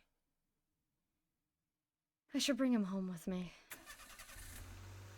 I hid the child in the bushes and drove my car over from the parking lot. I took out a large icebox meant for fishing and forced his body inside. I'm back. While driving, I had many things on my mind. Would others be worried about the police? Personally, I didn't worry about it all. Even if the truth got out, I was confident I could get away with this. As an officer myself, I knew what they found difficult to address. More importantly, I had to deal with the child in the icebox. Was I to freeze him? Dismember him and label each of the parts? Perhaps I could create a studio for him and keep recording until decay set in. Many ideas came to mind, all of them equally enticing. I felt like a fisherman, thinking about how to cook his bountiful catch. All right. I took the icebox to the bathroom and opened the lid. Inside, I found the body of the child I had forced inside. It was flattened here and there. I felt crushed by the realization that I had wasted him. Suddenly, I was struck by the idea to keep him in an aquarium, like a medaka. I remember that I had an aquarium from the time I kept tropical fish. I was sure to learn many things while watching him float in the water. My heart began to beat faster, just thinking about it. I took the aquarium, clenched it up, and filled it with water. It was full in no time. However, I felt that he would be quite cramped in there. I had to make him smaller to make it easier for him to swim. I returned to my room and grabbed my favorite hunting knife. It gleamed in the moist air of the bathroom the moment it raised over the boy. You killed me? I felt my hair stand on end. This was bad. Dangerous, even. But how? The moment that thought crossed my mind, the blade in my hand changed trajectory and went straight into his eye. Again. And again. And again. It's no use. Why are you still alive? Unfortunately for you, Satoru. How do you know my name? Whatever it is you want to see, I don't have it. Why won't you die? I forced the knife into the top of his head. The tiles were stained in blood. His beautiful face was now a pain to look at. Despite that, the child continued to smile. Oh, God. Alright, chat, we're disappearing. He is still, like, quite beautiful. Despite that he's literally in the process of dying. Like, holy shit. I love this CG. This is pretty. I think this is the guy we saw in Chapter 6. Wait a minute. This is the visual we saw for, like, the opening of Chapter 6. That I was not very too fond of. That I was very terrified of. I love the classical music. This reminds me of, like... Ah, fuck. What's, like, a good, like, horror movie? There's, like, a horror movie, like, where he dismembered a body, and they had just classical music playing or something. Like, that's what this reminds me of. Like, a classic horror film. Let's talk, Satoru. I know you've wanted to do it. Have fun with me. Slowly. My hand came to a stop. That was an attractive idea. His androgynous features. His unbefittingly seductive words. I felt as though I was being invited to take part in a game considered strictly taboo. And it felt like the closest thing to death the world had to offer. What's your name? I'm Mamiya, Satoru. Mamiya. What a strange name. Although it was just a name, it sounded like an arcane spell no human's lips were ever allowed to utter. What are you? I furrowed my brows, making my voice hoarse. He didn't seem to care, though. He raised his blood-stained head and brought his face closer to mine. We were close enough to kiss, and he... You can't let yourself loose, Satoru. Stuck out his red tongue and smiled. That was the start of my cohabitation with the strange boy called Mamiya. Several hours passed since I sunk the knife into his flesh. He lost more than enough blood to die, yet he still continued to breathe. Why not give up and sleep? The sun's about to come up. Not yet. Not until I see you die. Are you afraid that you'll go to sleep and wake up, only to realize you've been dreaming? Afraid? Me? Certainly not. Sorry, I had a weird gasp. I had to swallow my saliva. There was so much saliva developing. I had to swallow. Also, this isn't a dream. This isn't a dream. I did actually kill you. You're right. This isn't a dream. What you feel right now is as real as it can be. But that makes this even harder to understand. You should have died when I twisted your neck and stabbed you. You should have died at least twice. And that's a low estimate. Indeed. And yet you're still talking, despite having lost most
I'd love to kill you right now. Can I? Of course. What a weird fucking dynamic this is. He squinted his eyes, still moist from having just woken up. He accepted my desires. I went on to kill him every single day after coming home from work. Yet, no matter how many times I killed him, Mamiya would never die.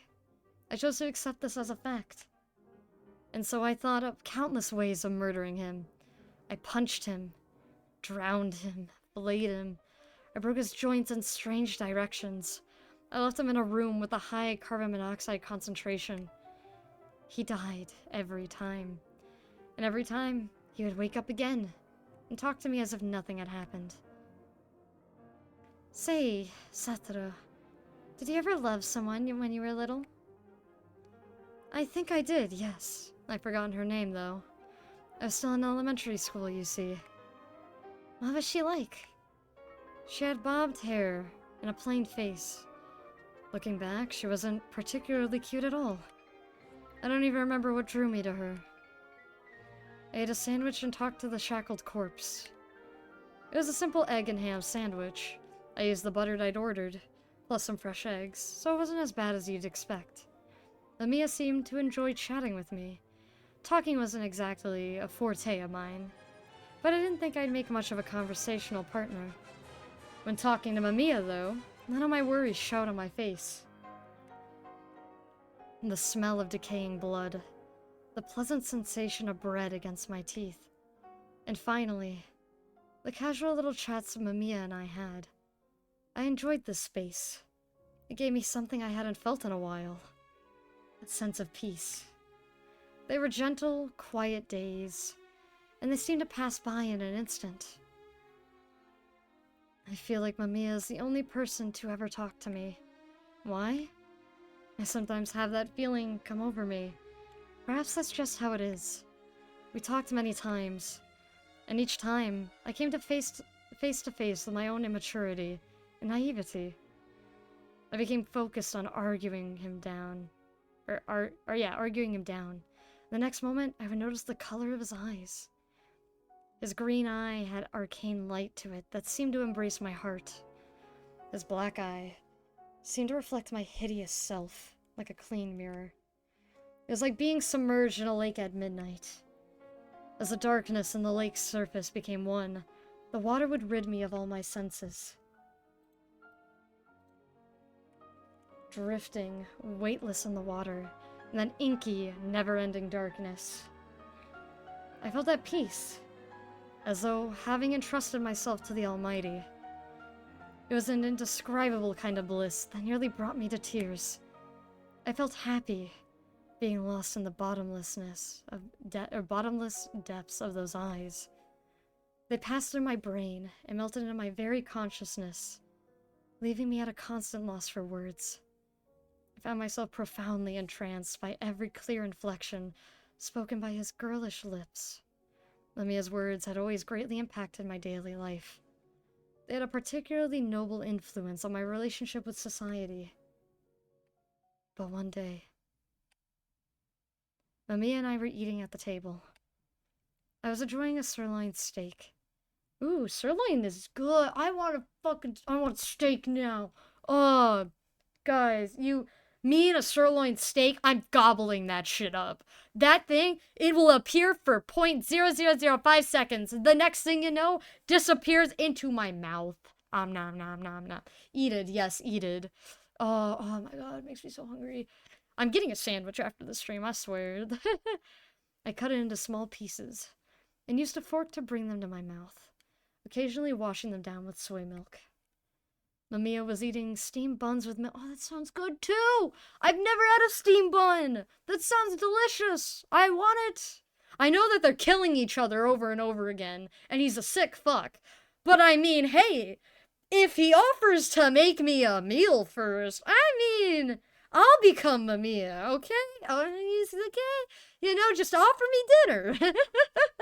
Dinner first, then we'll talk.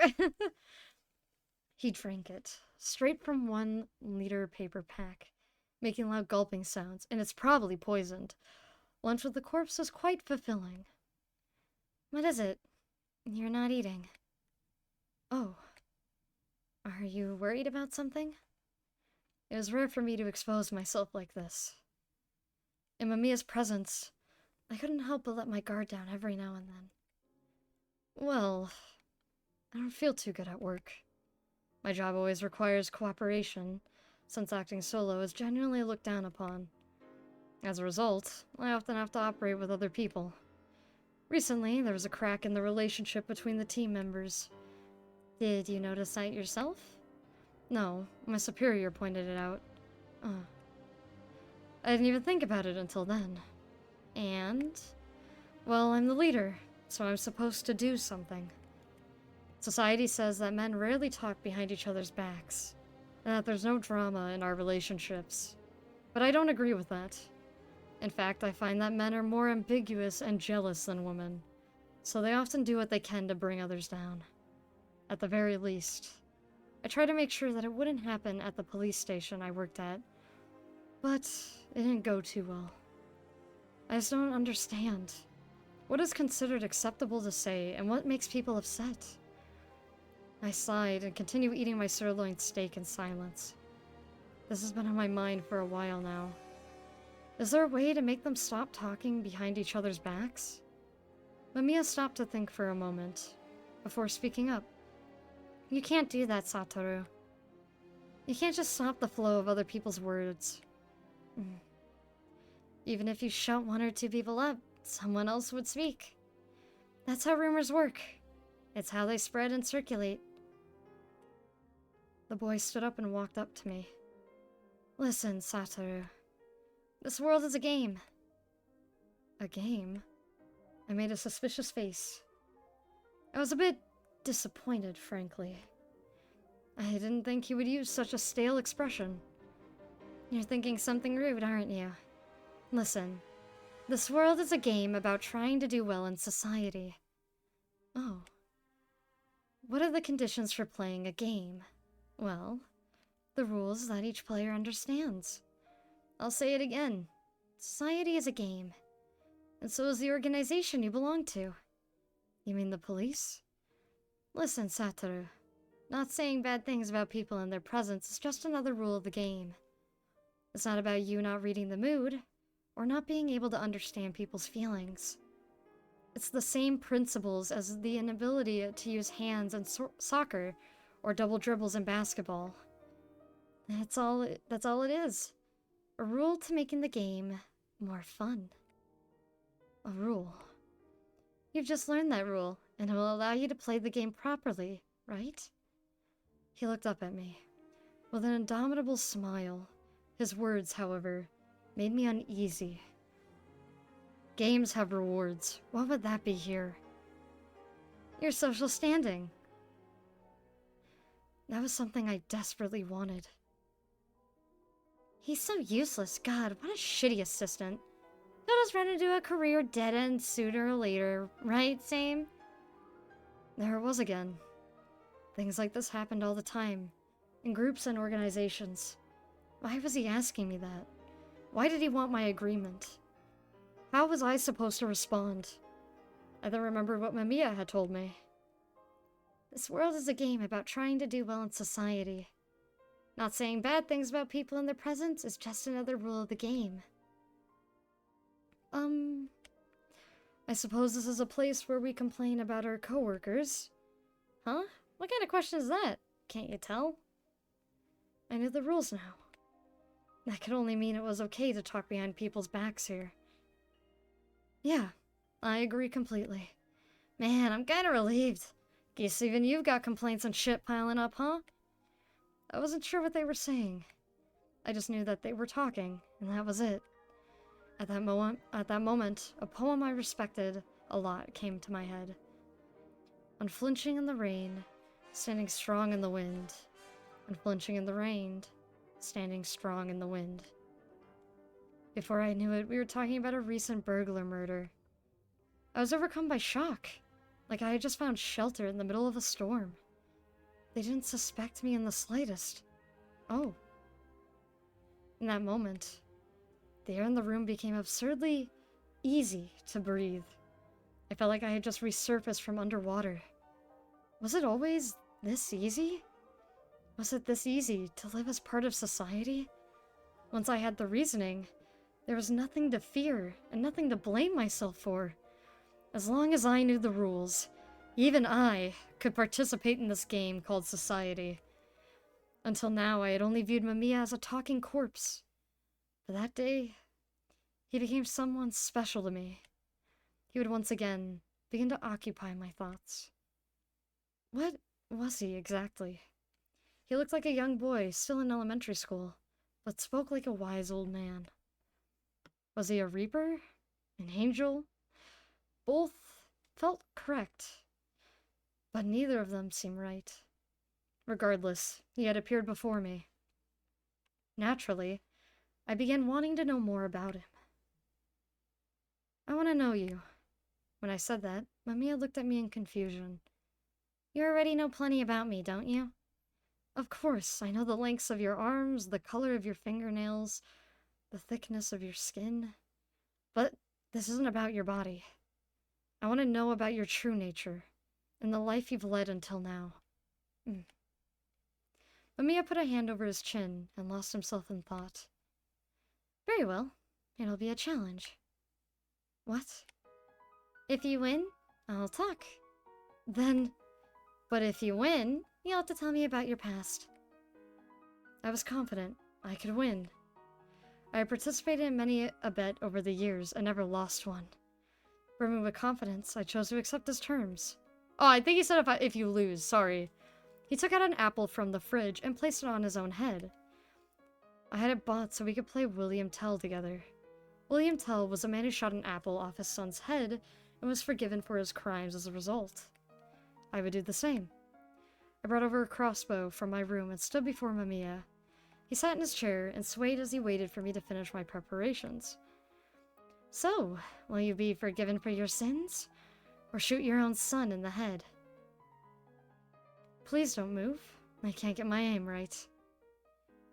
I was as far from him as physically possible within that house. There were several meters between us. This would be a piece of cake, even supposing he moved. He was sitting in a chair and had to balance the apple, so I couldn't even imagine missing. The low rumble of the rain outside filled the silence of the room. I held my breath, and the moment the apple entered my vision, I pulled the trigger. The bolt would easily hit the apple on his head. Or so I had thought. Ah. I can't take it seriously with the fucking exploding corpse sound. Despite my expectations, the bolt missed and pierced Mamiya's head. Time itself seemed to halt for a moment, as a heavy silence came over us. Lamau! My god. You lose! Next moment, Mamiya, with the bolt still lodged in his forehead, began eating the apple while making a mockery out of me. No, let me try again. You can't try again with corpses. I win. As I fell silent, I heard a loud ding in the distance. Perfect timing. That's the apple pie done. I'll go have a bite real quick. Don't you run away from me, Satoru. Come on. He's avoiding it. I want to know. What's his past? Okay, his past has to be super fucked up in the head if he's super fucked up in the head. Hold on, chat. I need to take a little munch. I have munchies next to me. Let me take a quick munch real quick.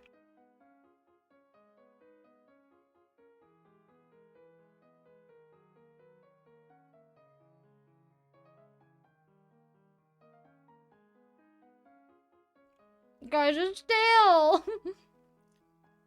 My cheese balls are stale. I just ate stale balls. They were quite cheesy, though. I'll probably still eat more later. I ate the apple pie, took a break, and was about to turn in for the night.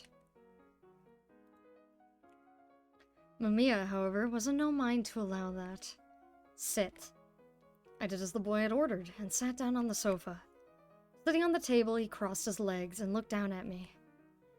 Relax. Consider this an extension of our usual discussion.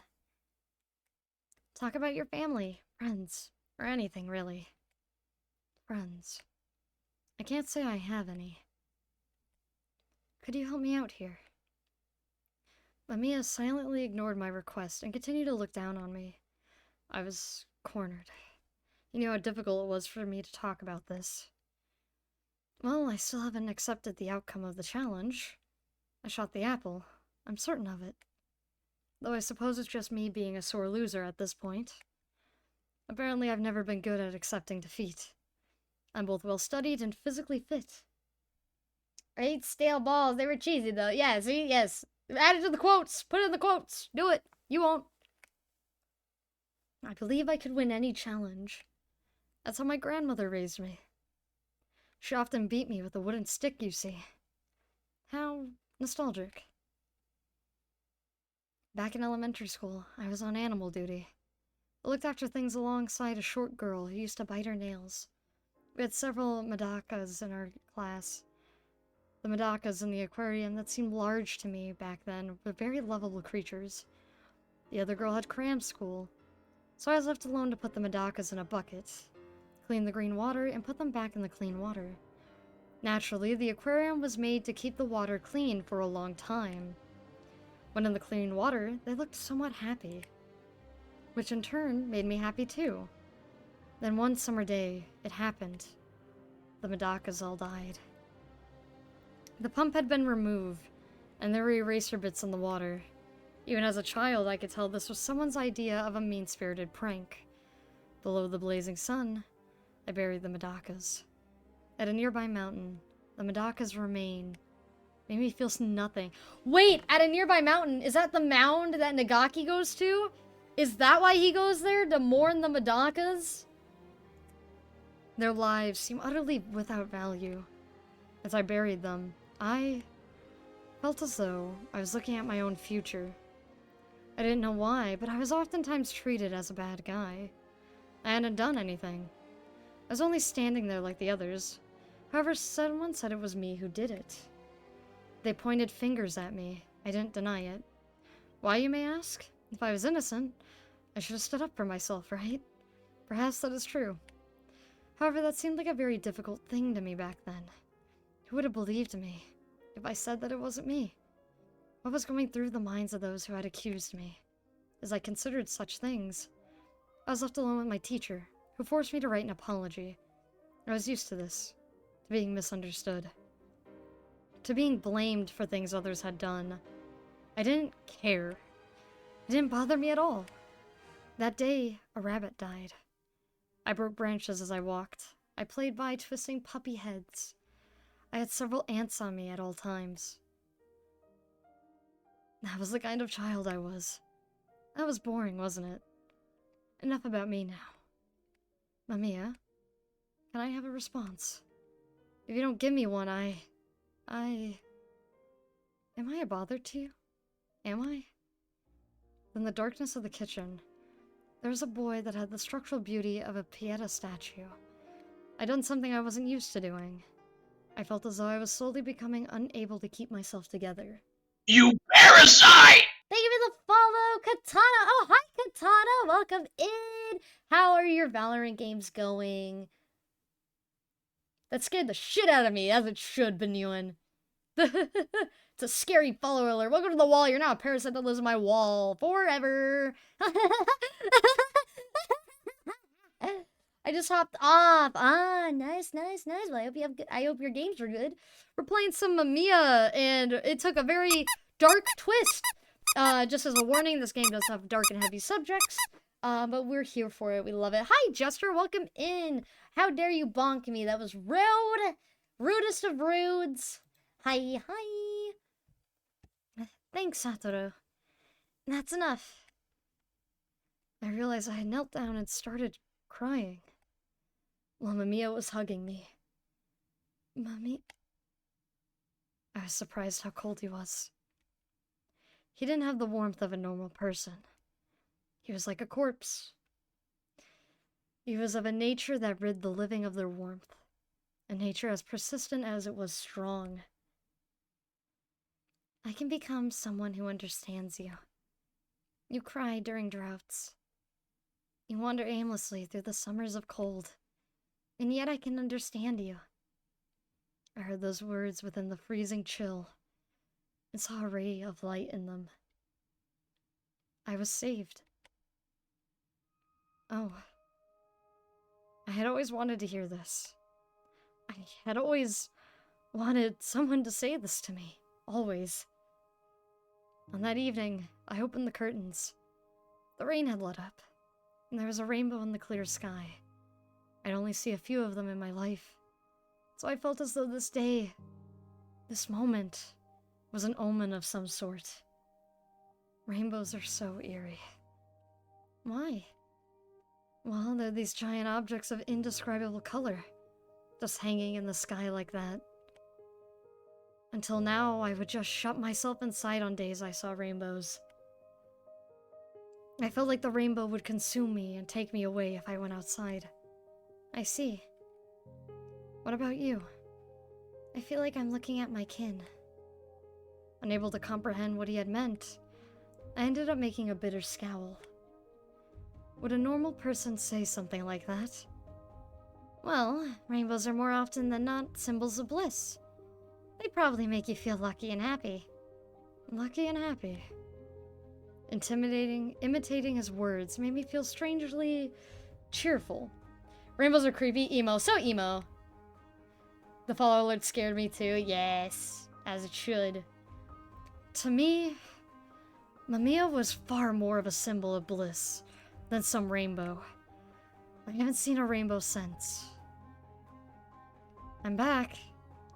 Hello there, Satoru. You don't usually come home this late. I stopped by an acquaintance's place and had dinner. Didn't you say you had no friends? MAMIYA mocked me with a raised eyebrow. He's not a friend, but more like a mentor. He's my boss, essentially. I often meet his son as well. We often play lacrosse. Kaito! Kaito mention! We have Kaito mention. For those who don't know who Kaito is, Kaito, is another one of the characters. That's Natsumi's friend. He's one of the main cast. That's how we meet Same the first time. We meet him through Kaito's story. How's he doing? He's grown quite a bit. It's only a matter of time until he outgrows me. I see. A strange silence came over us. We bathed in the pale moonlight, filtering in through the large windows. It had been a while since I talked to a MAMIYA that wasn't a corpse. I realized I could have normal exchanges even if the body before me wasn't cold. There was no chokingly unpleasant stench of blood either. And MAMIYA was alive. Had the velvet carpet always been this vibrant? The outline of his sublime profile was accented by the light. It seemed as though moon dust had gathered on his eyelashes. It moved me like few things could. You sometimes look up at the moon. Do you like it? Why? Because you don't look at the moon the same way you do at me. Well, it's like you're being nostalgic for your homeland. For the first time ever, MAMIYA was at a loss for words. Me? Yes. I see you can read people's hearts if you try, Satoru. In fact, I'd say you're really quite sensitive in that regard. The moon does a homeland. That just might be right. MAMIYA? It's where I came from. MAMIYA pointed at the crescent moon up in the sky. You're a messenger from the moon? No, from the Trilogism. The Trilogism? The Trilogism? I could hear the barely audible hum of the black refrigerator. You came from some place called the Trilogism. Yes. As a person from the Trilogism, how are you finding this world? The silence before his response felt unusually drawn out. My mouth was dry. My throat was tense. The sound of the fridge was starting to grate on my nerves. It was too loud, and the moon was too bright. I felt a deep, permeating ache. I didn't even smell anything. I find everything about it to be wonderful beyond words. He looked at me. Oh, what the fuck? He looked at me with those eyes of his. They made me discard all emotion. I felt a strong impulse surge through me, like I'd just been struck by lightning. The word beautiful was woefully insufficient to express all this. I felt as an archaeologist who had just discovered the hidden truth of the universe. Fear and excitement had overwhelmed me completely. I couldn't sleep that night. I lay in bed with my thoughts as clear as day. I'd become certain of something. It was like a revelation. At this rate, Mamiya would disappear. He would leave me here and return to his wonderful trilogism. Within the deep, silent night, there was only the faint moonlight as it rained down on a lone silhouette. I put on black gloves, like I usually did, and went to the living room, where Mamiya would be sleeping. Satoru? He was awakened by the sound of my footsteps. I didn't even give him time to realize what was happening. I grabbed him by his neck and carried him to the bedroom. You're being awfully impatient. More so than usual. Shut up. I sliced his throat open. His slender body let out a silent scream and collapsed. I toyed with the idea of killing him. I'd do it so thoroughly, it would make all of those other times seem tame by comparison. I want him to lose all the energy and will to run away.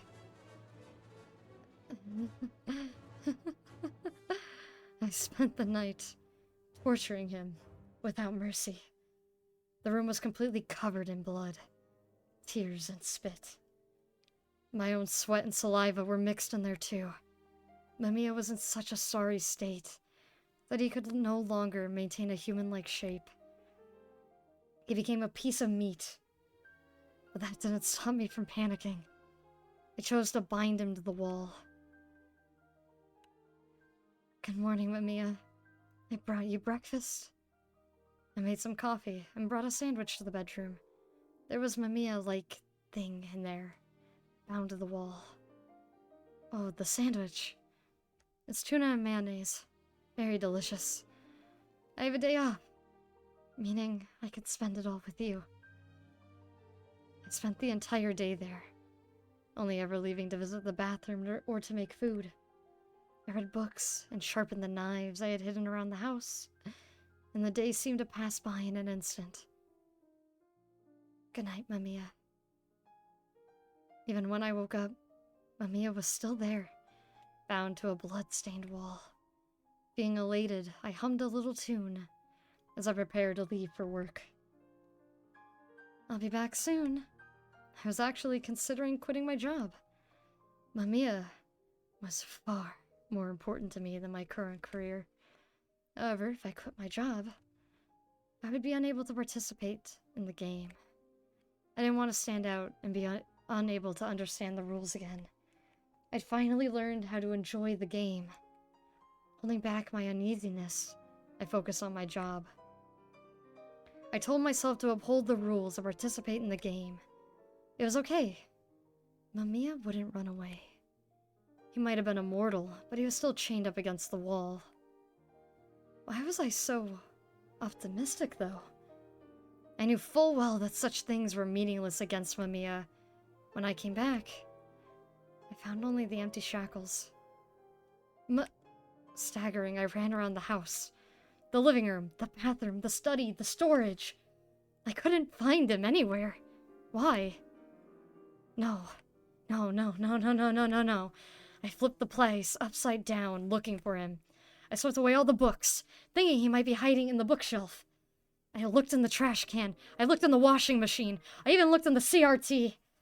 Yet Mamiya was nowhere to be found. My home might have been in ruins, yet my heart was in an even worse state. I grabbed all the alcohol I had at home, and I drank myself into a stupor. Unforgivable. Unacceptable. Why? Why would he suddenly do something this awful to me? Don't abandon me. Please. I was awoken by the light of early morning. However, the moment my consciousness returned, an intense headache made me scowl. Someone handed me a cup of water. and I took it without hesitation. As I moistened my parched throat, a question sprang to mind. Who gave me this cup? Man, you're a weak drinker, huh? It was none other than Mamiya. I immediately locked him into my embrace, which caused him to lose his balance and collapse. Where have you been, Mamiya? Oh, Mamiya. My head was positively pounding. Mamiya was in pain from my tight embrace. I nearly crushed him. I didn't go anywhere. But I was looking for you all night. Oh, what would I have done if you had vanished for good? As I wailed, he began stroking my back. My mother, too, had done this when I was little.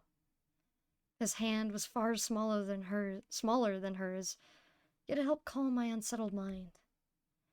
Were you lonely? Of course I was. You're so honest. He made an awkward face, pushed away from my chest, and crawled out.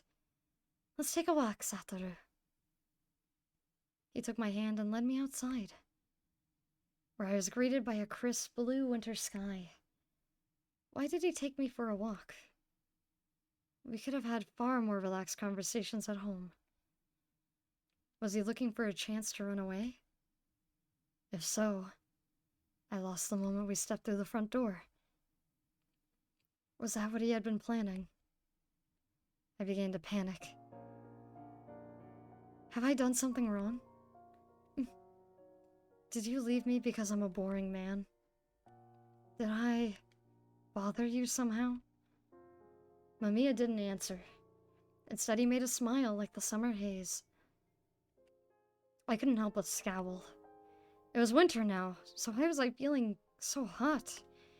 And why was that sensation instantly replaced by the chill of the northern winds? I felt like I couldn't tell the temperature anymore. Unable to keep my balance, I nearly collapsed. When I looked at him, Satoru? No. I won't be a bother to you. I promise. Is that still not enough? I don't understand people's feelings. Isn't hurting people supposed to be a bad thing? I've never in my life found it this easy to breathe.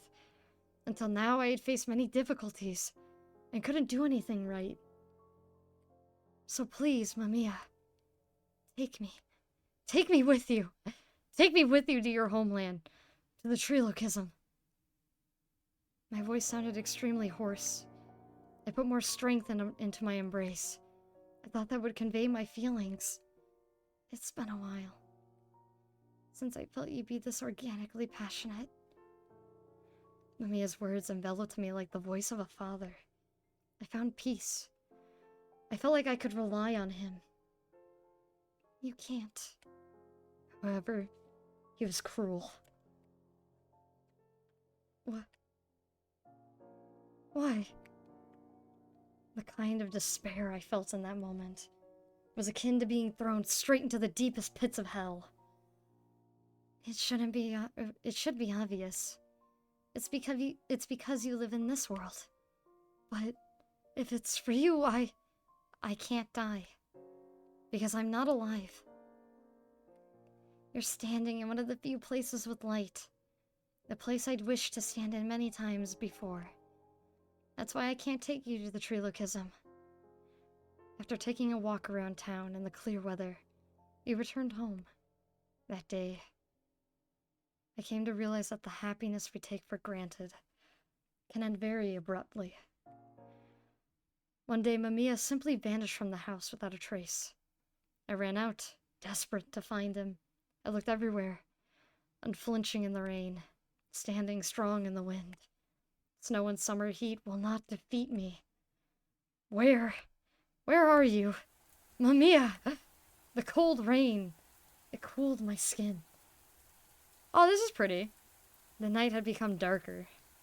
I could see the traffic lights reflected on the wet asphalt. The red color wavered. Don't make that face. In my desperation, I looked towards Mamiya, who stood beyond the traffic light. What did he mean by that face? I wanted him to tell me right away. I wanted him to touch the muscles of my face. Where are you going? Who knows? What do you want to do? How about you? What do you want to do? You can go anywhere you want, right? Perhaps. So where are you going? Are you planning to come along?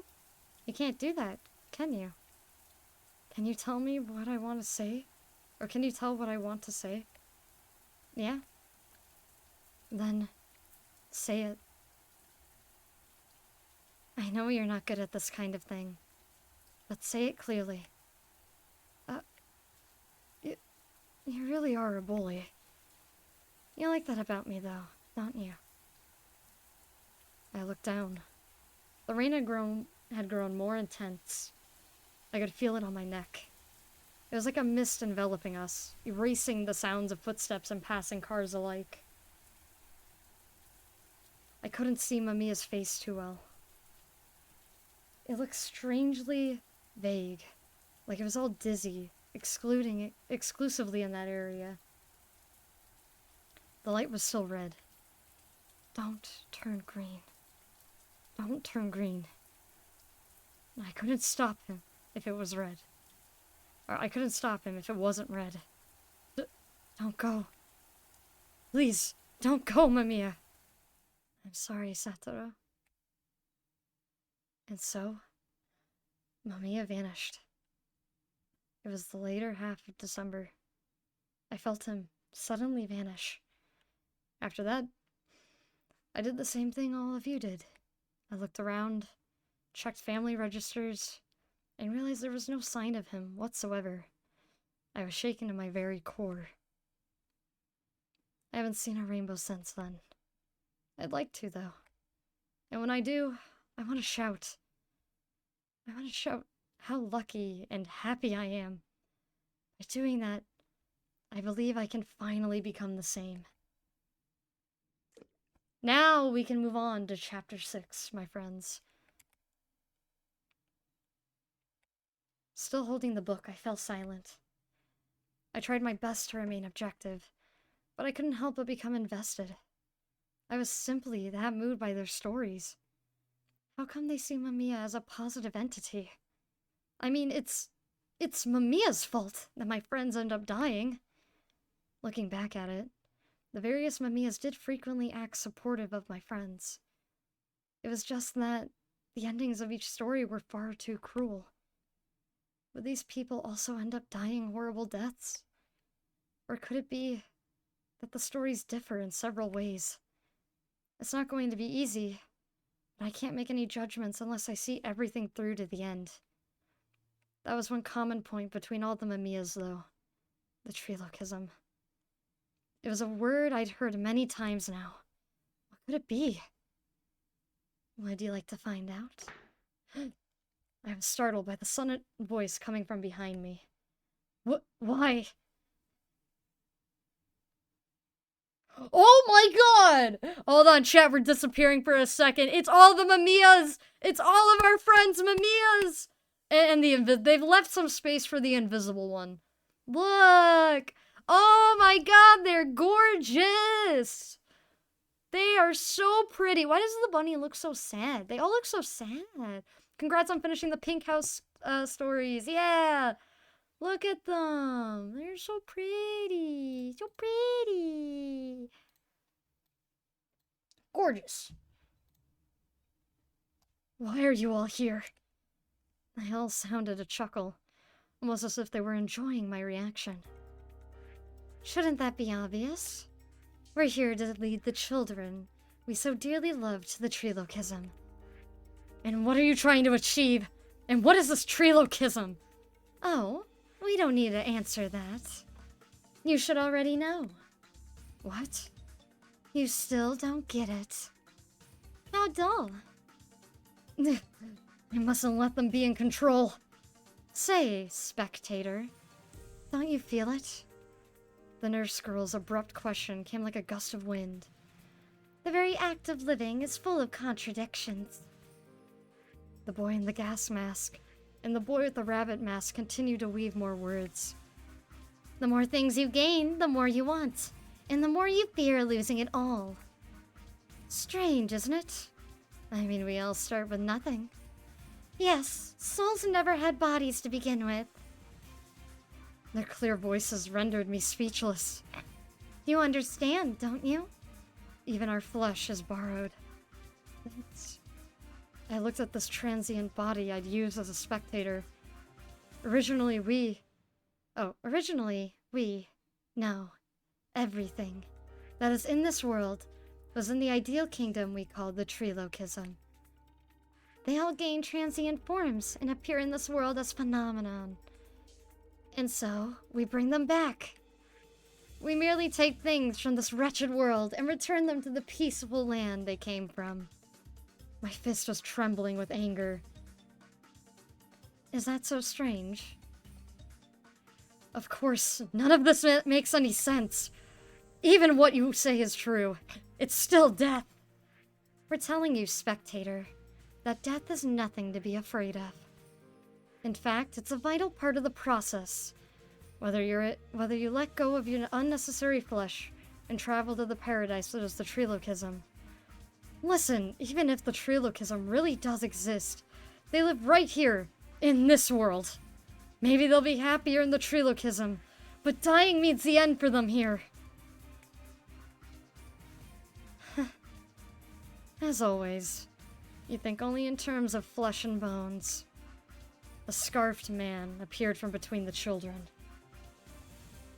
There you are, Mamiya. Oh dear. Getting you to understand things is exhausting. Don't you agree, us? Seriously, he doesn't even try to comprehend us. He's so dull. You should tell him something too. Let's see. What did he say a moment ago? Dying means the end for them here. You really do look only at this world. That's precisely why you can't think beyond it. If your sight extends all the way to the Trilogism, death becomes nothing more than a rite of passage.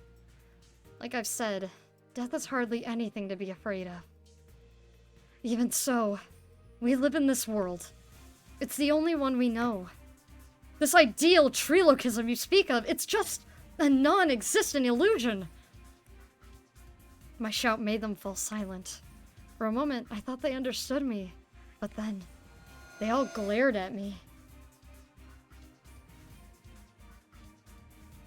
Are you serious?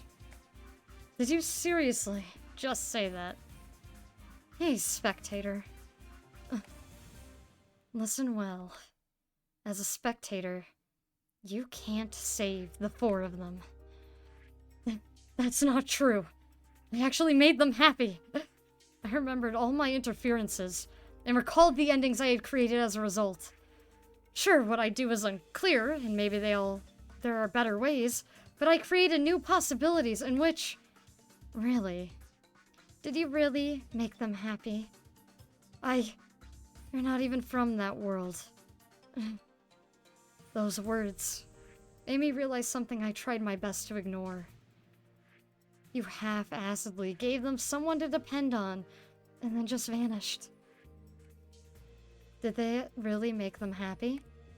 What? It wasn't true. I wanted to deny it, but I had no way of arguing with him.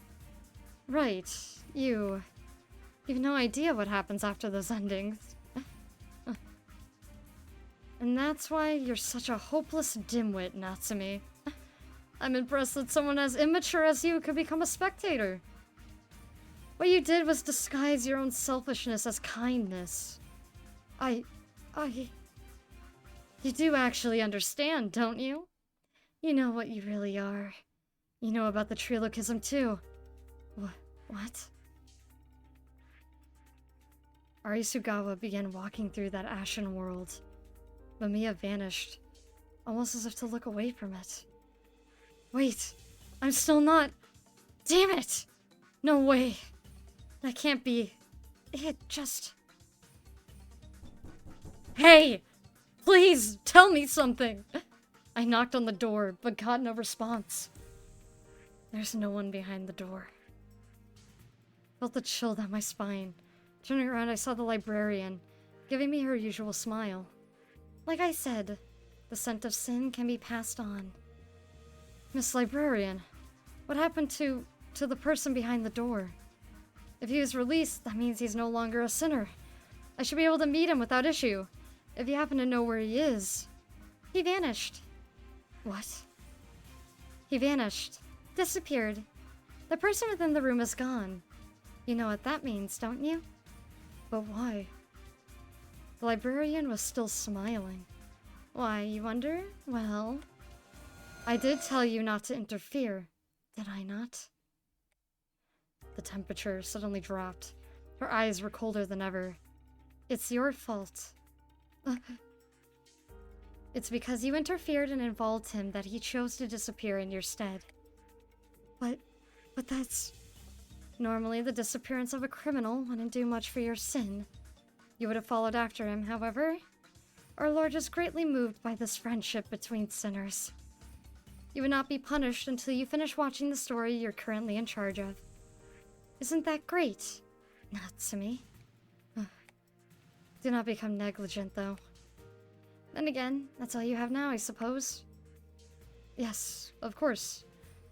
I will continue weaving the story with diligence. Most excellent. Work hard until our Lord becomes bored of you. After saying that, the librarian gracefully left. I couldn't move from where I was standing. He was erased in my stead. That's just... Oh no! Pretty boy crying! Pretty boy's crying, chat! Look at him! No! Such prettiness! God damn! These scenes of Natsumi are always so fucking good. So pretty, so sad. I was once again unable to protect someone close to me. I collapsed where I stood. I felt devastated. I hated how weak and thoughtless I'd been. How inexperienced I truly was. I bit my lip and tried to hold back the sobs. However, the more I tried, the more tears flowed through my eyes. Why? I shouldn't have talked to him. If I hadn't done that, I might have been able to touch the stories that he loved. The librarian was right. I shouldn't have interfered. Even in the stories that I thought ended well, the sudden disappearance of Natsumi would make them all search for me. That wasn't the happy ending I had wanted to give them. But what options did I have left? What could I possibly do now? I no longer had anyone who'd lend an ear to my woes. I was now completely alone. I have to keep reading. I have to keep reading the story. I cried and my consciousness grew vague. I picked up the book like I always did and tried to sink into it. However, my hand simply refused to open the cover. I need to spectate, but my mind was overwhelmed. I saw their smiles from back when I was still alive. I saw the reflection of the librarian's lenses. I saw the corpses created by Mamiya. I saw his crescent smile within the storm. I heard the gentle voice I'd once heard from my senior behind the door. I could understand this. I knew I couldn't hesitate. I had to hurry and save my friends as quickly as possible. I had to spend every second thinking of a way to make them happy. However, I couldn't bring myself to open that black cover. And I didn't have the willpower to save anyone anymore. How long had I been walking? Since then, I'd merely been wandering around without a clear goal. I didn't raise my face, nor did I look around. I might have passed by the librarian. She might have lost all faith in me. I'm a powerless spectator who can't even do his job right. My own words made me feel even worse. I couldn't save my friends. I had many things to ask my senior. I wanted to know the true meaning behind Mamiya's parting words. I wanted to know how stories continue to unfold after the end credits. And finally, I wanted to know about the story he mentioned, the one that meant a lot to him. I can no longer get answers to any of these questions. If what Mamiya said was true, I really can't save anyone. You acidly gave them something to depend on and then just vanished. Did that really make them happy? I acted as if I was doing it for their sake, but it was just fueled by my own selfish ego. Perhaps it was just that from the very start. Even if I felt like I helped them, the very act of trying to save my friends who were fated to die was just for my own self-satisfaction. I couldn't do the job I was given. And I was left like this only because I was a special case. I had no idea it would lead to someone else getting sacrificed. Despite having already cried a ton, my vision grew hazy again, forcing me to close my eyes tight. I bit my lip and opened my eyes again. I stood before the door, where my senior was being kept. Did I come here subconsciously? God, I'm being stupid. There's no one here anymore. Feeling disheartened, I naturally cast my gaze downwards, only to realize that something wasn't quite right. The door's open. I talked to the person behind it many times, however the door had always remained shut. Yet now it was open enough to let some wind pass through. It made perfect sense. After all, there was no one there to keep locked inside anymore. There's absolutely no one here. I knew that, and yet... I placed my hand on the doorknob and slowly pulled it. Cold, moist, plain walls. It was a room so small and dark, it made the faintly lit hallways look bright by comparison. It was definitely a prison, and the light seeping in through the door was dispersing some of the darkness. Within that light, there was no one. What was I expecting? Did I really toy around with the idea that he hadn't vanished at all, and was now watching over me from the shadows? Ridiculous. I entered the darkness and touched the cold wall, almost as if to try and find some remnants of his warmth. I slowly lowered my hand, but right before I pulled it back, I noticed a crack at the edge of the wall. My eyes had grown accustomed to the dark, allowing me to just barely make it out. No. That wasn't a crack, but some text. After making sure there was no one outside, I looked at the text again. It was direct and seemed to have been etched in by something sharp. Are these numbers? It was a row of numbers. It seemed familiar, but I didn't exactly know why. However, the fact that it was there could only mean that it was a message left for me specifically. I had to think. Considering it was left for me, it must have been something I knew. If I didn't understand what it was, I would never be able to face him. Think, damn it! I clenched my teeth and put my memory to work. A dark cell, the story he loved, the outside of this facility, which I knew nothing about. A library as vast as an ocean. All those labels etched onto the spines of the books. The moment that thought flashed through my mind, I broke into a run. I hurried to the shelf that had the book with the number he'd left behind. This world had far too many books.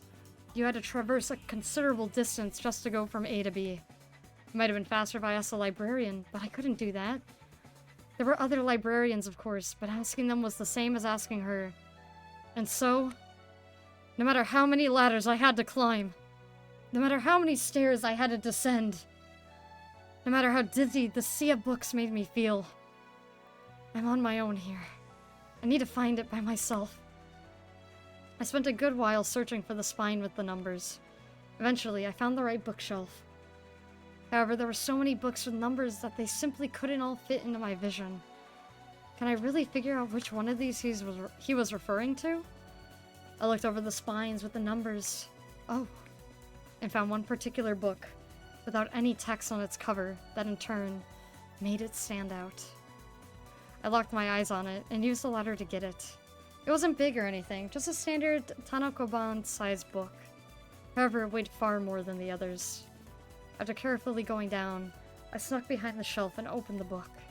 What did he leave for me? Inside, I found no text at all. It was a fake book without any story in it. I flipped through the blank pages and found a handgun. Oh my god! Beat the man with a gun! Power of friendship? Nah, that's not gonna mess her up to the power of my gun. I picked up the shiny black weapon with trembling hands. It was heavy. I could feel its weight through my entire arm. This had to be his final ace up his sleeve. It was a weapon he had stored away for the sake of the story he so loved. And he gave it to me. Its weight made me certain. He was gone for good. There was no one who could help me now. I was alone. I was different from my friends, and unlike any of other spectators, there was no one I could trust now. Despite that, I have to fight. Even if I am on my own. I have to defeat Mamiya. I strengthened my grip around the gun. See? I finally gathered my resolve. I knew now that saving something required sacrificing something else. If I wanted to protect something I held dear, I had to be ready to hurt others. It's time. I'll enter their story again. Mamiya, a shared illusion of the world's end. I thought you'd never come here again. And you know what, chat? That's where we're saving it! That's where we're saving it, the middle of chapter 3. I'm a dick. To be continued next time. I have to go get ready. I'm sorry, I have a family event. Do not leave just yet, though, chat. We are gonna go raid. Let's go send you guys off to a buddy of mine. Let's see if any of our buddies are live. Let's see here. Oh, Snoopy is live, too. With some Gardevoir. Ooh, I'm debating. I don't know. Let's see, who else is live? Oh, Femboy Sandwich. We're gonna actually send you guys off to Femboy Sandwich. I just met him recently. Very chill dude. Friend of my papa. Friend of my papa. Friend of my... they're a friend of Rain's. And they're a sandwich. That's a Femboy. Did I spell it wrong? I put boy. Goddamn. Femboy Sandwich. They have a Genshin character as their profile picture. It's adorable. Thank you so much for the stream. Yeah, no problem. We'll be streaming again tomorrow. I don't know if we'll be streaming Mamiya or if we'll be streaming something else. Oh!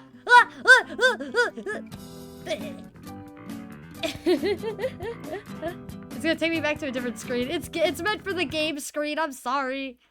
Get me out of here. There we go. Alright, but I will see you guys next time, and I hope you have fun. Bye-bye!